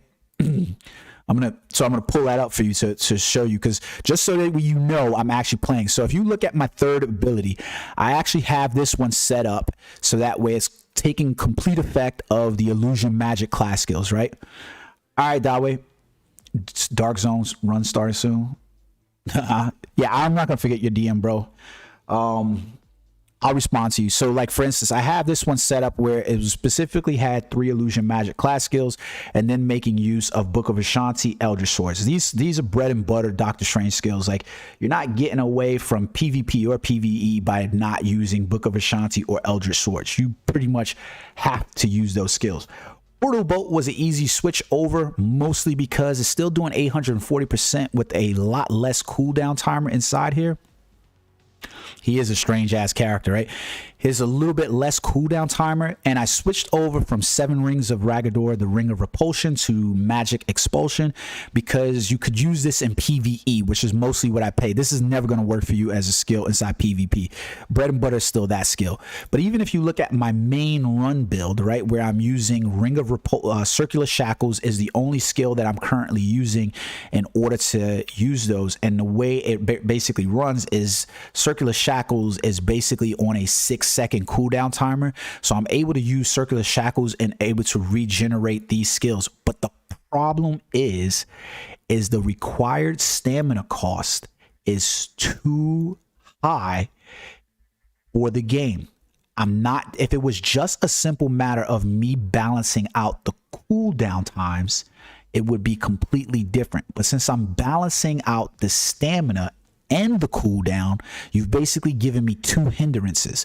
So the cooldown time, you gave me a system to work around the cooldown time, but you haven't given me ability to work around the required stamina, because I'm still required in here like 145% stamina recovery, and I still don't have enough time in order to circle through skills and keep popping them. The moment I use stamina gateway summoning with 49% inside there, and then try to pair that up with Book of Ashanti or Eldritch Swords inside there, I'm basically looking at my stamina, because it's weird, because you would think, right, that with 145% or 200% recovery of your stamina, that's 100 would just automatically come back within like another second or two. So it'd be like a 1 to 2 second re-up. Like my stamina gauge should just be like zoop and coming right back, zoop and coming right back, but it's not. I'm still limited. So the stamina is literally a limiting system. If they removed the stamina from Doctor Strange, then we would be able to re-roll, like, you know, run through skills the way they intended, but they don't. They need to like, I think his stamina cost on his skills should probably be reduced by probably at least a third on all his skills, like at the very minimum 1/4%, because a lot of his skills that you really look at, like I'll point something out. What skill was it that I really wanted to use, but I was like, yo, I can't find a way to make these skills work. So like if you look at a lot of his Touch of Ashanti class skills, for instance, right? What's up, Midas? If you look at a lot of his Touch of Ashanti class skills, that gauge don't move at all, bro. Like, it don't go nowhere. That stamina shit is just like, that would have been nice to see on him. I didn't know about that. I have to look into that one. But so like if you looked at the Touch of Ashanti class skills on a whole, those skills basically are pretty damn good buffs, support buffs for other people and support buffs for yourself. But those skills have like 40-second cooldown timers on them. But with the 40-second cooldown timers, they also come with where is it at? Matter of fact, let's just look at the gateway summoning and then look at this one. So like you look at that 30-second cooldown timer to use this skill, and then a 49 required stamina. I'm not getting around the stamina cost. There's just no way I'm getting around that stamina cost. At 150% stamina recovery, I can't get around the stamina cost. I just can't. It's just impossible for me to get around those stamina requirements. There's other skills in here that when you look at like his Book of Ashanti and stuff like that skills, where you look at that, it's a cooldown time of 40.2 seconds for that skill. You could probably get around that Book of Ashanti skill by using the Illusion Magic class, but I'm not getting around these stamina costs. The stamina should not have been in the game, in my opinion, in the first place. The only thing we should have been managing was the cooldown times. And the cooldown times would have been enough in and of themselves. There's no reason to have a stamina cost when you already put... That's what I'm talking about. Design versus implementation. Design was fine. Implementation was bad. Like,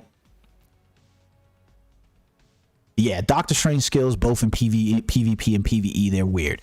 Like, the only thing you could say for sure for most builds for Doctor Strange is that you have to have Vishanti Assault. You have to have Tower of Mandalas. You absolutely better not be casting... Like, to be honest with you, I don't think that there's a time and place ever for you to really be casting Doctor Strange's ultimate skill. Whether you're inside... He still has range going for him, though.